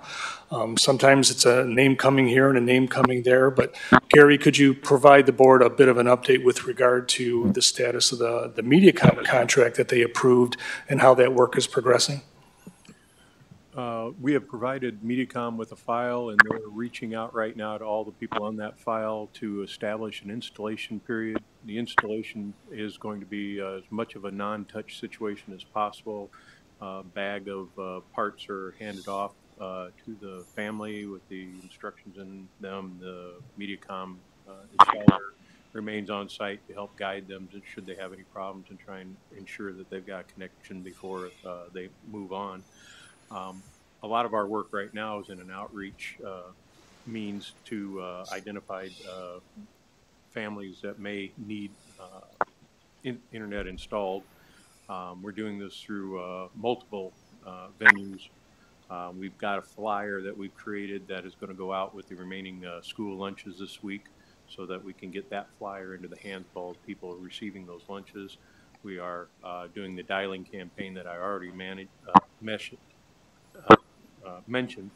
In that campaign, we have a survey that asks if they'd prefer to have a live person call them and talk to them. And so we're collecting that data. And the buildings themselves are going to be providing teachers who are interested in helping us make these calls to reach out to the families and collect their information so that we can share that with MediaCom as well. So it's a multifaceted front going forward, trying to identify and get these installations done as quickly as possible. And Allison, one more piece with regard to our outreach. We're looking to work with our local media, both in print as well as visual, to help with public service announcements, that families could be alerted to this and share that information as much as possible. So as Gary mentioned, there are multiple pathways from an outreach perspective. We're trying to include asking pastors to put it in their sermon. So we're trying everything at our disposal to connect with families to make sure that every student has an equitable opportunity to participate in their education. Thank you very much. I have one follow-up to your to my first question and your first answer. So I know you're reconvening all of the IEPs, but we know that that's not the same as delivering the services. And I do really appreciate the fact that we're prepared to take some students in full-time who may have that need. I know it's a small percentage, but I appreciate that. So do we have specific steps in place to monitor the delivery of our special education services over and above what we might be doing typically, since some of this will be online? I'll defer to Dr. Schmitz. Dr. Schmitz, are you on the line?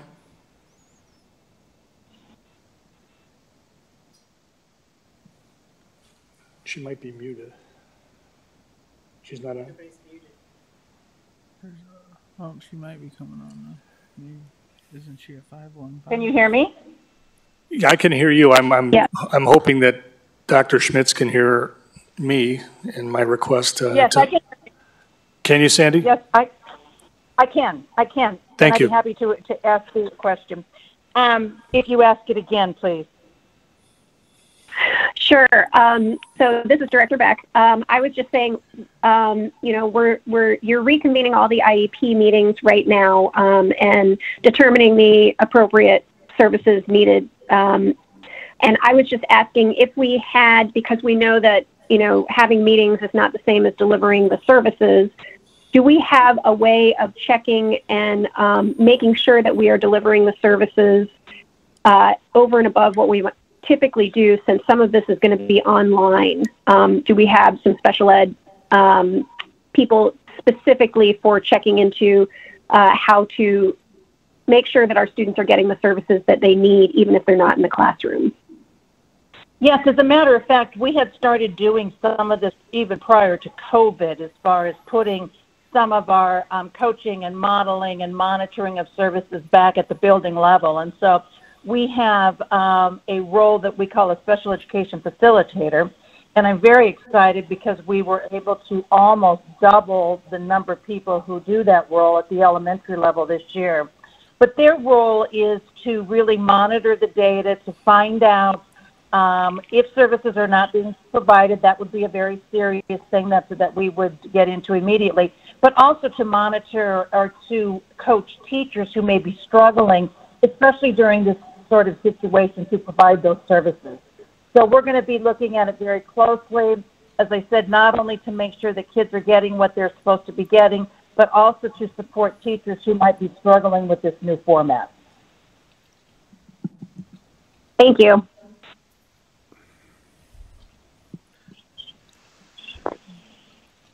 Hang on. Director Hayes, did you have something? I thought you had chimed in earlier. I did, thank you. We had talked at one point about the parents that work during the day and the students with online days that needed assistance. Did we have a plan set out that there would be someone available in the evening if necessary to help some students with online work? Corey, I'm going to turn this to you because that's a conversation we've had. Has your team discussed this further since you and I last spoke? That's for Corey Guy.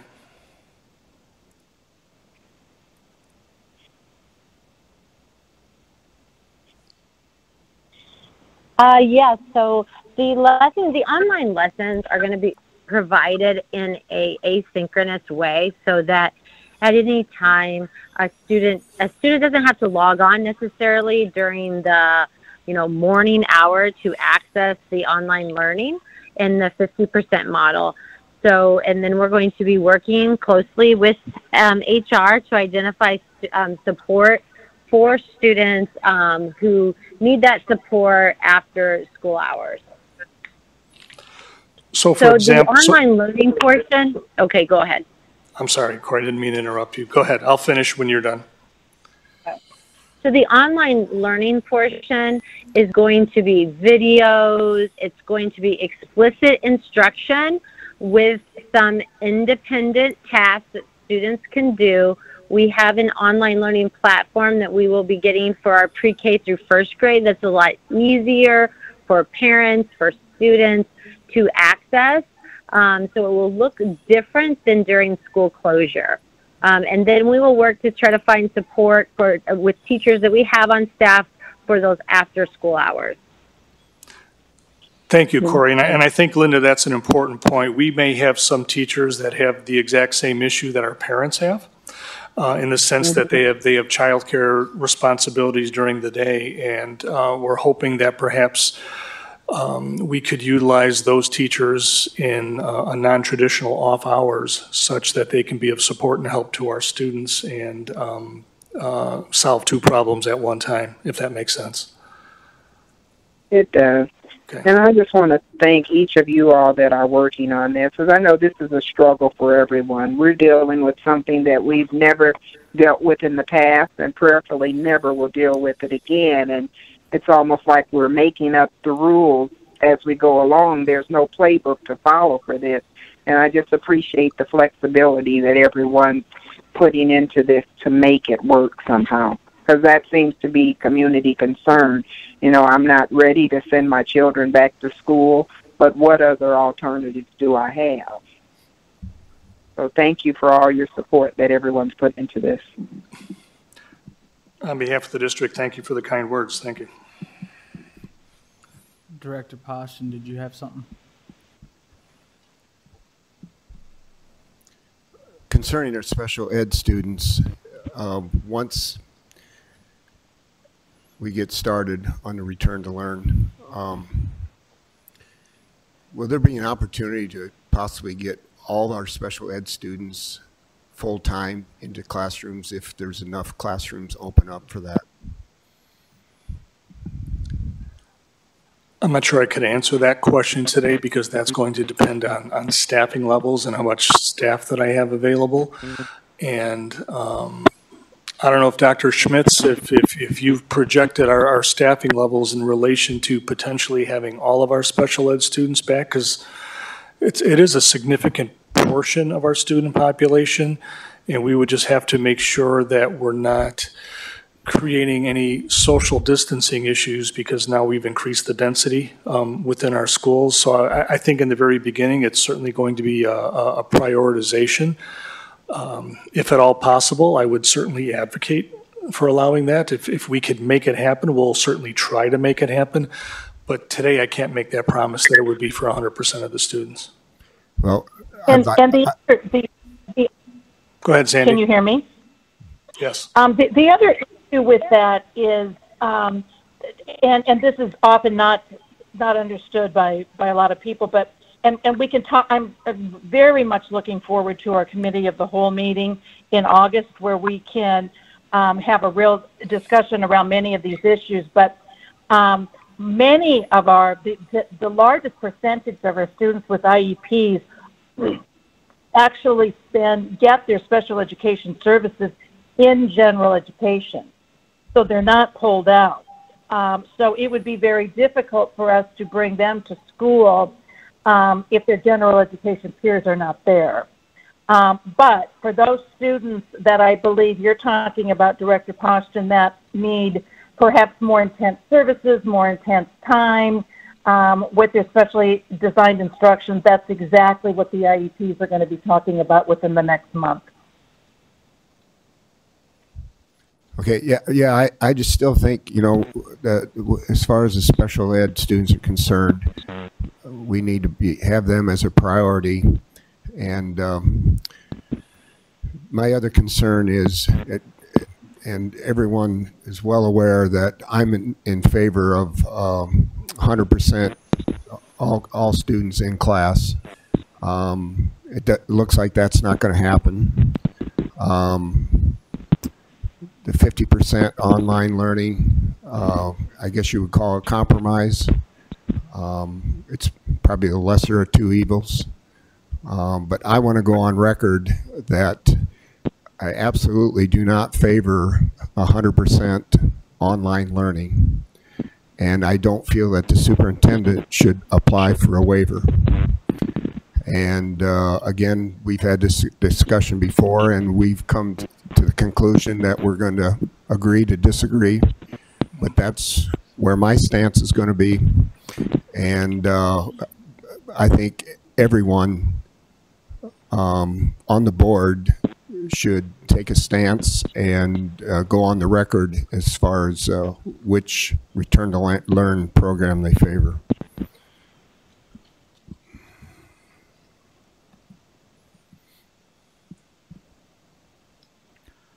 Does anyone else have anything else? I have a question for Jamie. Do you have a grasp of the sub issue? Like now that just an associate's degree, people can sub. Do we have a lot of people who said, I'm not subbing? Do we have more that are saying, yes, I will sub, or do we have a grasp on this? Sure, we're getting our arms around it. We're not getting a lot of feedback that subs don't want to come and support. We started fielding some calls about what that's going to look like for them. Unfortunately, right now it's kind of it's probably going to depend on the day, on who the teacher is that's out, and what, if they're doing online learning or if they're in the classroom and what the classroom looks like. But we're not getting a lot of people. We had a lot of people, not a lot. We've actually had some concern that there's subs that feel that they might not be needed this year because of the online learning. So we're kind of getting some of the opposite feedback. So I think the way it looks right now, as of today, as things can change, we're looking good on subs at this point. Thank you. That's good to hear. Director Poston. Didn't the states relax some of the requirement for substitute teachers? Yes, now it's an associate's degree, and they can sub for longer terms than they had previously been allowed to. But there's still some restrictions as far as the certifications and such. But yes, it's been relaxed. Because wasn't long-term 90 days, and now they can go 180 days? Or? I believe that's the case. But I know with those special circumstances with the associate's degree, they can now go long-term. Okay. Thank you. Any other discussion? Any other discussion? In direct relationship to Director Poston's question, I would love, in an ideal situation, to see all the students in the classroom every day, but we're not in ideal times. I want to say it was Saturday, the first glimmer of hope I had seen since March, when there were 0 deaths reported in Iowa. However, there were still over 300 cases reported. I'm okay with the 50% model, but if, as a parent, and even as myself, I've said to several board members that I have 2 of the 3 underlying conditions. If children are required to go to school, I feel that I'm required to come into the boardroom and sit during the meeting. But children sometimes aren't as available and easily to articulate their feelings and concerns. And I feel, as a district, if we lose 1 child due to COVID, that's 1 too many. If parents are better with online and we get the waiver, I'm okay with that. The 50-50, I can live with that. But full classroom, 5 days a week, it's not good, in my opinion, for the students, nor is it good for the teachers, the custodians, the parents, anyone in the building. We're just not in a position right now where that is safe. And that's my concern. When we get down to where we can see that, great, there were no cases reported today, 100% we're back in. But until that time, I'm pretty cautious about getting our little ones, especially our special needs, the ones that, even our general ed students that have underlying problems. I'm not comfortable putting them in the schools and knowing they could potentially get really sick and even worse, die. So that's basically how I feel about going back to school now. Mr. Vice President? Director Beck. I'll register my stance here as well. I've gotten letters and emails and comments asking to be in school full-time. I've gotten a few more asking to not be in school full-time. And as you guys know, I've inundated you with scientific articles and information from the CDC. Even when the CDC updated their guidelines, every bit of guidance hinged on the fact that risk is low in places with low community transmission, and we are not in a place with low community transmission right now. Despite the proclamation from our governor, we also see in the CDC guidelines that local health officials should be involved in this decision along with the community, and it should be transparent. And I think we're doing a good job of including the necessary people in this decision. I would love to have all of our children in school 100% of the time. That is the most equitable thing we can do. That is the most fair, and that is the way we get all of the students who don't have services and need services. But that being said, it is not the safe option right now. And we know that the children who need the most services, unfortunately, also tend to be the children in families who are most at risk from complications for COVID-19 due to a lot of reasons. And so I can't in good conscience, even though my 11-year-old is asking me if he can go back to school, I can't in good conscience send all of our district's kids back to school right now with the conditions we have. When our transmission rate starts to go down, we're all wearing masks, we're all doing the things we need to do. Yes, I know that children tend to be lower in transmission rates, but kids 10 and over are not. I don't want to ask our teachers to put themselves in harm's way. I love my job, but I'm not going to sacrifice my life for it. I want to do what's best for all of our district. And I know that no matter what we decide, some people are going to be very upset. And I didn't run for the school board to make easy decisions. Now, I didn't sign up for pandemic decision making, but given the situation we have, I am for the hybrid model. I would prefer to see a little less time in class face-to-face, but we got to work with what we can. And I am confident that the administrators and the local health officials, Dr. Katz, have come up with a workable plan with 50% in-person learning. That's where I stand. Thank you. Director Klein Jerome, did you want to enlighten us on where you stand?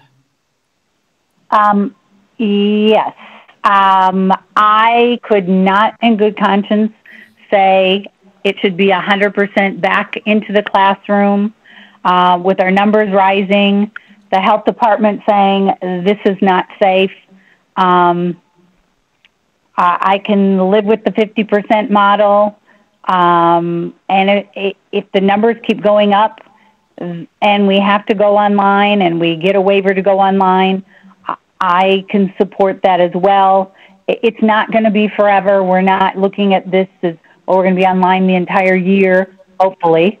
Let's keep our fingers crossed. But the comments are always, well, children don't get it. Children don't get, junior high and high school kids get it. And they can spread it. And we also, too often I don't hear, but think of all the adults in the building. Your food service, your custodians, your secretaries, your administrators, your teachers. That's a lot of adults who could get this. So I can support the 50% model if that's our only option for hybrid. And if we have to, because the numbers keep going up, go to an online basis for a while till things start to calm down, I can support that too. I cannot support 100% in that classroom. Thank you. Does anyone have anything else? Dan, this is where you channel your inner Ralph. I'm letting everybody else go first, and then I'll do my thing. Director Postian. Now, I just want to follow up with some of the comments that have already been made as far as the DSAT team. I've been sitting in on their meetings, and I've just been so impressed with all the work they've done. And again, obviously this has not been easy to do, but they've they've really hit this hard. They came up with the different scenarios for return to learn plan, and they were under the gun as far as a time frame is concerned. So all those people on the DSAT team, the subcommittees, I just, my hat goes off to you. I'm just so impressed with what you've done, and we're fortunate to have you in the school district.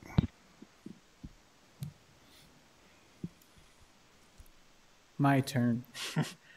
First, I do want to thank all of our staff for all of this. I'm talking all the way down to the custodial, the food service workers, the paras, the teachers, administrators, everybody that makes this thing go around and, has offered their input, has stepped up their game to make sure everything's going to be sanitized and everything like that.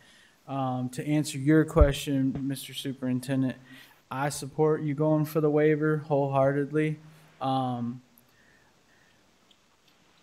No two people are the same, right? There's people with underlying health issues or a family member with it or things like that. It's difficult decisions. I'm the Little League president. We canceled our Little League season because I couldn't hold myself if something happened to one of our players or their family members. That'd be something I would have to live with. It's a very hard thing. It's crazy times we're in. And not only for our students, for our staff as well. And I think everybody else has said it very well with what they've said, and I agree with it. At this point in time, no way could I go for a full, right in the classroom right there with everything that's going on. Because, yeah, kids weren't affected, but when did we shut schools down? In March. Your malls aren't really open. A lot of things got shut down, right? But the adults are still going to the bars and restaurants and everything else. That's why you're seeing it in the adults. The kids were at home.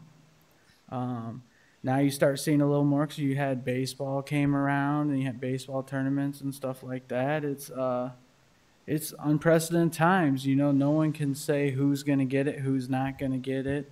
I hope eventually they come out with some kind of antibiotic for it or whatever they can, make for this thing, and hopefully it goes away sooner than later. But again, everybody's worked their butts off for this, and then have the governor step in and, my opinion, way overreach her bounds. But hey, I get it. You got to assert your authority where you feel you need to. To tell individual, to just tell everybody, every place is different. For my work, I cover the whole Midwest. There's no two places the same. There's different people, different businesses, just different communities. For her to say one standard generalized thing, I think is ridiculous. But that's me. That's Dan Gosa. That's not a reflection of this board at all by any means. And again, my wife and I keep having that discussion on if we're going to have our kids do full online. We have family members that have health issues. Anytime I leave my house, I have my mask on. And, a lot of businesses are requiring that now and stuff. And some people have problems with it, and it's like I said, it's a catch-22. You're not going to please everybody. You never are. You never can. Never. No matter what you do, you could do this thing, but someone's upset about that thing, and then you correct that thing, and then now someone else is upset about that. You're never going to please everybody. It's just not going to happen. But in my mind, I have to do what's right by our district and, our students, our community, our staff. And at this point in time, no way would I support going full-time in the classroom. I could not do it. Whether that be that Governor Reynolds came down here, and I'd tell her that if she was standing right there. Everybody on this board knows me. Everybody who watches our meeting knows me. I'm not afraid to say what I think. It's crazy times right now. I'm so glad we were able to work with MediaCom to try to get internet for all of our students and stuff. And that was one question I had for Mr. Sloat. What happens since all these kids had these Chromebooks at home and we haven't had them, and then they go back to start school and they don't work, or I'm assuming they're probably going to need to be updated and stuff, because for how many months, I imagine during the off season, you guys are upgrading them, fixing whatever's wrong with them. So I'm thinking like day one, we're going to have like hundreds of Chromebooks coming in, and what do we do? Well, the good thing about Chromebooks, and part of the reasons why we've gone all in for Chromebooks, is that they update themselves automatically every time they touch the internet. So as soon as we can get those devices aligned with the internet, they will start downloading the updates that they need. And they may be back a few layers and stuff. We hope the kids are actually online doing a lot of great things with them this summer. But there are going to be those instances where the Chromebooks themselves need a little bit of time to catch up. They'll still work, they'll still function. They may have to reboot them once or twice to get up to the latest version. We have that go on in our schools as well. Some have been set off to the side and they're not being used regularly. They have to catch up a little bit, but it's usually not overburdensome to get that done. So I'm pretty confident that as long as they got a charge in them, we can get them on the internet. Okay. And as far as like the MediaCom thing, is every one of our households that need the internet, are they going to have it like the first day of school? Is that, or do we have like timelines, or? Well, that's our fervent hope that we will be able to get that accomplished, and MediaCom has reached out to us saying that they're very interested in that as well. So I'm hopefully optimistic at this point, and we'll see how the first set of files that we gave them to get installed, what that kind of takes, and that'll give us a real indication of what we can expect for the start of school. Do they cover our entire district? Like I'm talking the rural areas, and they do? Yeah, because we cover about 109 square miles across Scott County, there are places where we don't have MediaCom service, but they are the primary cable provider in Bluegrass, Buffalo, Walcott, and Davenport. I think we're going to hit. We have the opportunity to hit a lot of homes and make sure that the kids are all connected. Okay, thank you. And I did want to clarify. I'm sorry, I misspoke. I did not mean antibiotics. I meant like a shot or a cure. Vaccine. Yeah, vaccine. There you go. I was looking for that and I couldn't. I just got going and I couldn't stop. Hey Gary, are we using our hotspots that we purchased, and the people who can't get MediaCom, could that work for them? Yes, we're entertaining all kinds of avenues to do that. One of the challenges with if the hotspots require good cell phone signals, so there are some people that don't live in areas where there are great cell phone opportunities. I think Corey Guy could speak to that probably. But we do have other opportunities like satellite antennas and other means to help kids get connected who are in further rural areas. We're going to learn more as we go along and how that's going to play out for us. Thank you. Does anyone have anything else? One final thing for me, I do want to make sure that whatever way we go, we're able to meet all of our special ed students' needs and make sure all their IEPs are fulfilled. I don't want the state coming back in and saying that this stuff didn't happen, which I'm hoping with our new director of special ed coming from the state, she'll be right on top of that, which I'm sure we'll get more in-depth discussion on that at the committee of the whole. She came highly recommended from the state. Okay, thank you. With nothing else, I will move on. Please note again that item 7.02, the special education update, was removed and placed on the committee of the whole agenda on August 10th, 2020. With that being said, we will be moving on to item 7.03, the preview of the August 5th State Board meeting. Turn it over to you, Mr. Superintendent. Thank you, Mr. Vice President. So as everyone knows, we've been asked to appear at the State Board of Education meeting scheduled for August 5th. Last week, Friday, Board President Potts, Vice President Gosa, and I were part of a conference call with members of the Department of Education to include Director Lebo and Amy Williamson, and they just wanted to make sure that we were understanding of the expectations that the board had for our presentation. And what we heard during that phone conference was that the board is very interested in hearing our safety and security plan for the upcoming school year. Our board may recall that I presented an outline of the framework of all the action steps that will be taking place this year to mitigate any of the youth violence and to manage the violence prevention pieces that we have in the district that we share with a number of districts across the state. So I'd be more than happy to share that information with the State Board of Education. We were also given a new framework for how to manage the goals that we had in place for the past year. So we had a process and a system where we submitted information to the state, and then we had an approval process. Well, they're changing that completely this time around. So the goals remain the same.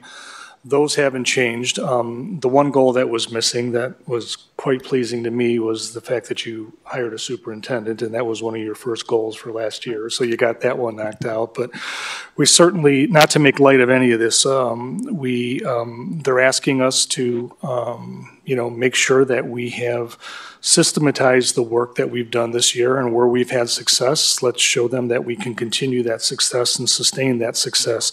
For example, with our evaluation system, they came in last year. We showed them that we were compliant with all our administrative evaluations as well as teacher evaluations, and they're going to ask us to do that again this year. We know that they will ask us to ramp up our work on, like I said, the safety and security protocols within our schools. We have to ramp up our work on disproportionality in particular. That was a topic that came up. We know that that's a heavy lift for us this year.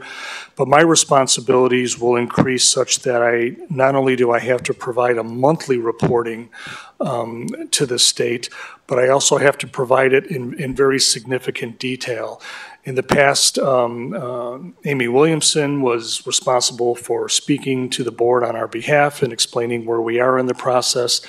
That will no longer be the case. I'll be the only person up there speaking with the board, and certainly board vice president and president will be there with me. But the bottom line, at the end of the day, the other important aspect, in addition to the new framework for reporting, is the state will no longer be providing the resources that they have been providing the district in the past. However, they do expect us to comply and meet all the goals that they have laid out. So if we need support, and the board has goals that they have to manage, and I fully suspect that they'll bring Tom Lane back as a board and have conversations with him. That'll be at our expense.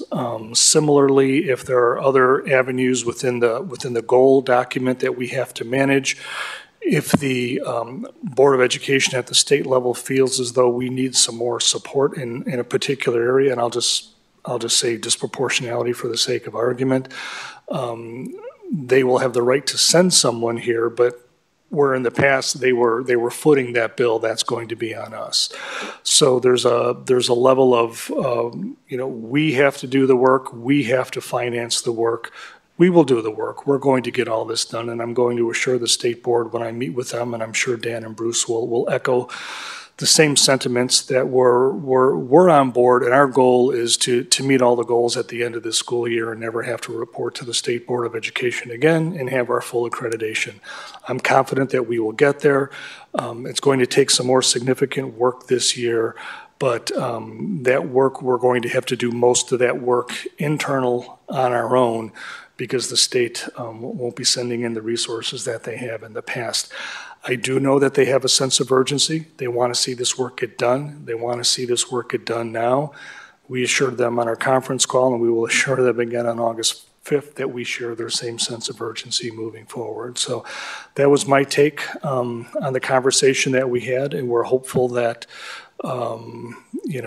that we will meet their expectations and exceed those expectations by the end of the year. So, Mr. Vice President, I know you were part of that conference call. If there's anything you would like to add, I certainly defer to you. Yeah, it was a pretty productive conference call. Basically, it's a strategic plan that they're going to have laid out, and there's going to be a grading system, and the board as well. We're going to have to grade ourselves every month on what progress we're making, and you're kind of going to have a score, and then there's going to be deadlines in there to meet certain goals, which a few for the board would be having some more board workshops and things like that. The other good part about it, the way that they want it set up, it's going to define you're going to have this person assigned to this task or this person assigned to multiple tasks. So that way we'll be able to grade where we're falling behind. So then we can put more resources to that to get it up to par where it should be. I was glad that they met with us. It is going to be at our expense if they have to bring anybody in. And I was going to recommend to the board that we look at trying to get Tom Lane back in here in some capacity and trying to help us out with some of these things. It's going to be a heavy lift, but it's what we got to do and we need to do, and we need to do it now.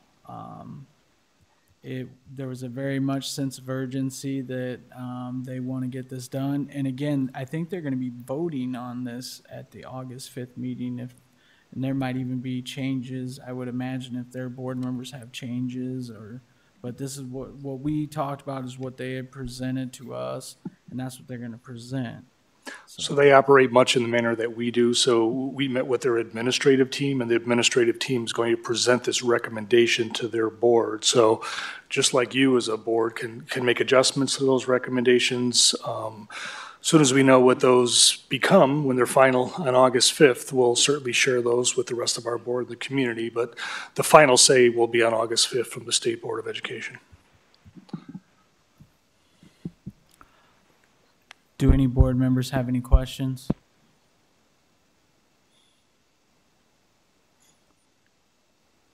No board members have any questions? This is pretty important stuff. I would be asking some questions. I'm not trying to tell you what to do. This is Director Beck. Go ahead, Director Beck. I also would support bringing Tom Lane back if it's feasible. I would like to know if we are going to be able to get any documents that are going to be shared with the board in advance or when you send them to them, so that we can preferably before, so that we can review them and make any comments. I plan on at least calling in, so I'm present at the meeting. But I'd like to know sort of what are the specific things that we are sending to them before we show up. So I think you'll be pleased with the new framework, because one of the things the state board wanted to get away from was just platitudes and generalities of we're on track, we're getting better. We have to be very specific on the activities that are taking place and the results of those activities. So it's a much more robust document in terms of providing information not only to the state board, but to you as a local board. And I think that's my comment to Director Lebo was, I think it's a great document. Certainly requires a lot more work on our part in terms of preparing, but it'll certainly paint a far more accurate picture of where we're doing well and perhaps where we have some challenges. So I think, again, depending on how they finalize this document, because they presented it to us as a draft, and I would certainly defer to the state administrators and the state board to finalize that. Once they do, I would anticipate that it would be a significant part of every single one of our board meetings, where I would present to the board the actual document that's being submitted to the state, and you'll see that on a monthly basis. Thank you. I will add, one of the things in there for the board was to make sure our meetings are at least 2 to 4 hours, that we cover multiple things along finance, special education, and there was a couple other ones. I think all they were looking for at the time, they were wanting to know who was going to be in charge of each task. And then I believe that's what they were looking for to have you sent back to them, correct? Who would have the primary responsibility to make sure that those things were getting done, and have some ideas on what that could look like? Does anyone else have any questions? Well, tonight then we've met at least our 3-hour goals, just to point that out.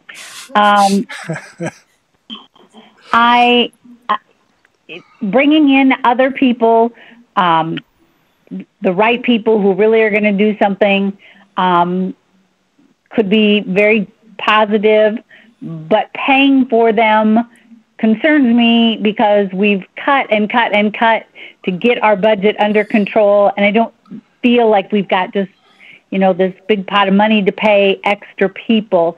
Would this mean we're going back into our budget and figuring out cuts to be able to pay for people? Is there going to be, do we have that wiggle room to be able to afford this? Do we know? So that's an excellent question, and that's another one of those things that keeps me up at night, because we did not budget for any of these national experts that they're asking us to utilize, or even local experts from an Iowa perspective. I was under the impression when we were going through our budgeting process that, we were certainly looking at another year of partnership with the state. But we didn't find out until the last state board meeting that they were no longer going to fund that, and that happened in June. So that's a surprise to our budget, and we are going to have to be very diligent this year. And if the state, and again, it's not a request, the state can actually direct us to bring in a particular person, and they could actually pick that person, and we have to pay for it. We don't, as you know, with our budget cuts, we don't have a lot of wiggle room. We only built in approximately a little over $1.5 million of sort of contingency. As you know, that can go fast. So we're going to have to be very diligent as the year unfolds. And I will have to urge the state to be mindful of that, because again, in fairness to us, we did not budget for this new reality. Thank you. Does anyone else have any questions? Does anyone else have any questions? Hearing none, we will move on to board requests. It looks like I have 6 of them. Oh. Make that 7. First board request from Director Postian. Data request 7/27/20. Have meetings in person, or have board meetings in person. Why are you making this request? Online meetings are disruptive and need more accountability for open forum. Is there a second?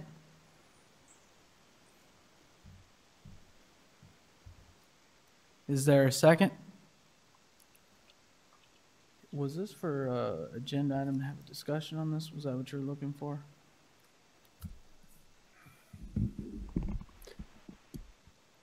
I guess it depends on how many people want to sit through what we sat through tonight with all the disruption. To me, that's not conducting a meeting. It's a circus. Okay. Do we have a second?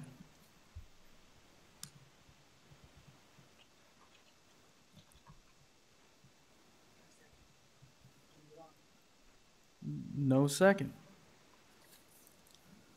Next agenda item, board request from Director Klein Jerome. This is an information request. Description of request. How many of the 8 vacancies that can be exempt from the teacher transfer procedures for meeting affirmative action goals have been held and filled by protected class applicants this spring for the 2020-21 school year? And why are you requesting this information? We need to hire a more diverse staff in all areas in the district. The language in the teacher contract has been around for years and has seldom been fully used. Is there a second? Second. That Director Hayes? Yes. When would you like this information? August 24th, 2020. Next board request, Director Klein Jerome. Information request. Description of request. How many teaching vacancies do we have? How many other vacancies do we have? Are we on track to have all vacancies filled by the start of the school year? Why are you requesting this information? Last year, we started the school year with many vacancies. We need to make sure that we are not in the same predicament this year. Is there a second? Second. Second. When would you like this information? July 31st, 2020. Next board request. Director Klein Jerome. Request for an agenda item. Description of request. The board should receive a side-by-side comparison of the costs of busing through outsourcing and bringing it back in-house. This request should show total cost paid to outsource busing versus total cost of paying salary and benefits if the bus drivers are district employees, and any additional costs associated with this. Also included should be when can current contract be ended, and if we should decide to bring the busing service back into the district, also what cost are we paying, example, buses, gas, etc., in our current arrangement. Is the current bus lot district property? Why are you requesting this agenda item? We need to be looking at ways to save money, and this is an option that should be explored. Is there a second? Second. When would you like this information agenda item? At a regular Cal board meeting in October 2020. Next board request, Director Klein Jerome, for an agenda item.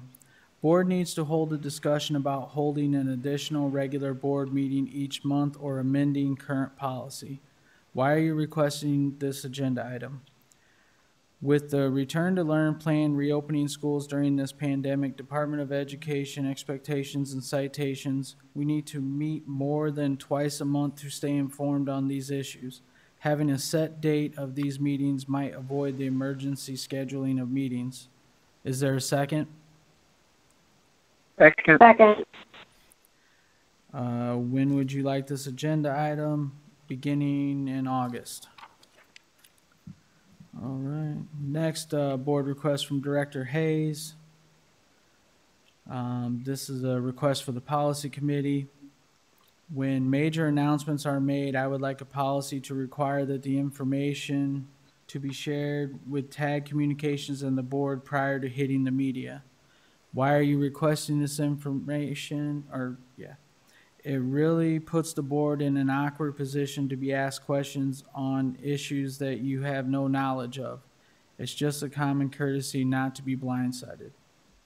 Is there a second? Second.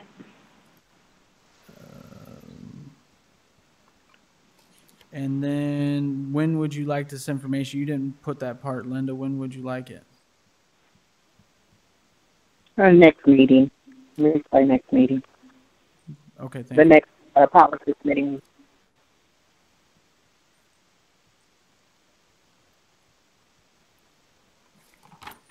All right, and then I think our final board request from Director Hayes. This is also for the policy committee. This is the one that you wanted edited, Linda, I believe. So you just wanted to say reevaluate policy number 401.08. Is that correct? Correct. Okay. Yes. Why are you requesting this information? We simply cannot afford it.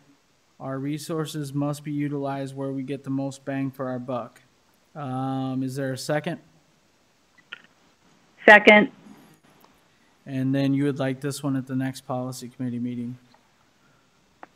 And that is it that I have for board request forms. Are there any administrative reports? No, Mr. Vice President. That's it, right? We're done. I need a motion to adjourn the meeting. So moved. I move to adjourn the meeting. All right, can I get a second? Second. All those in favor say aye. Aye. Ayes have it. Meeting closed.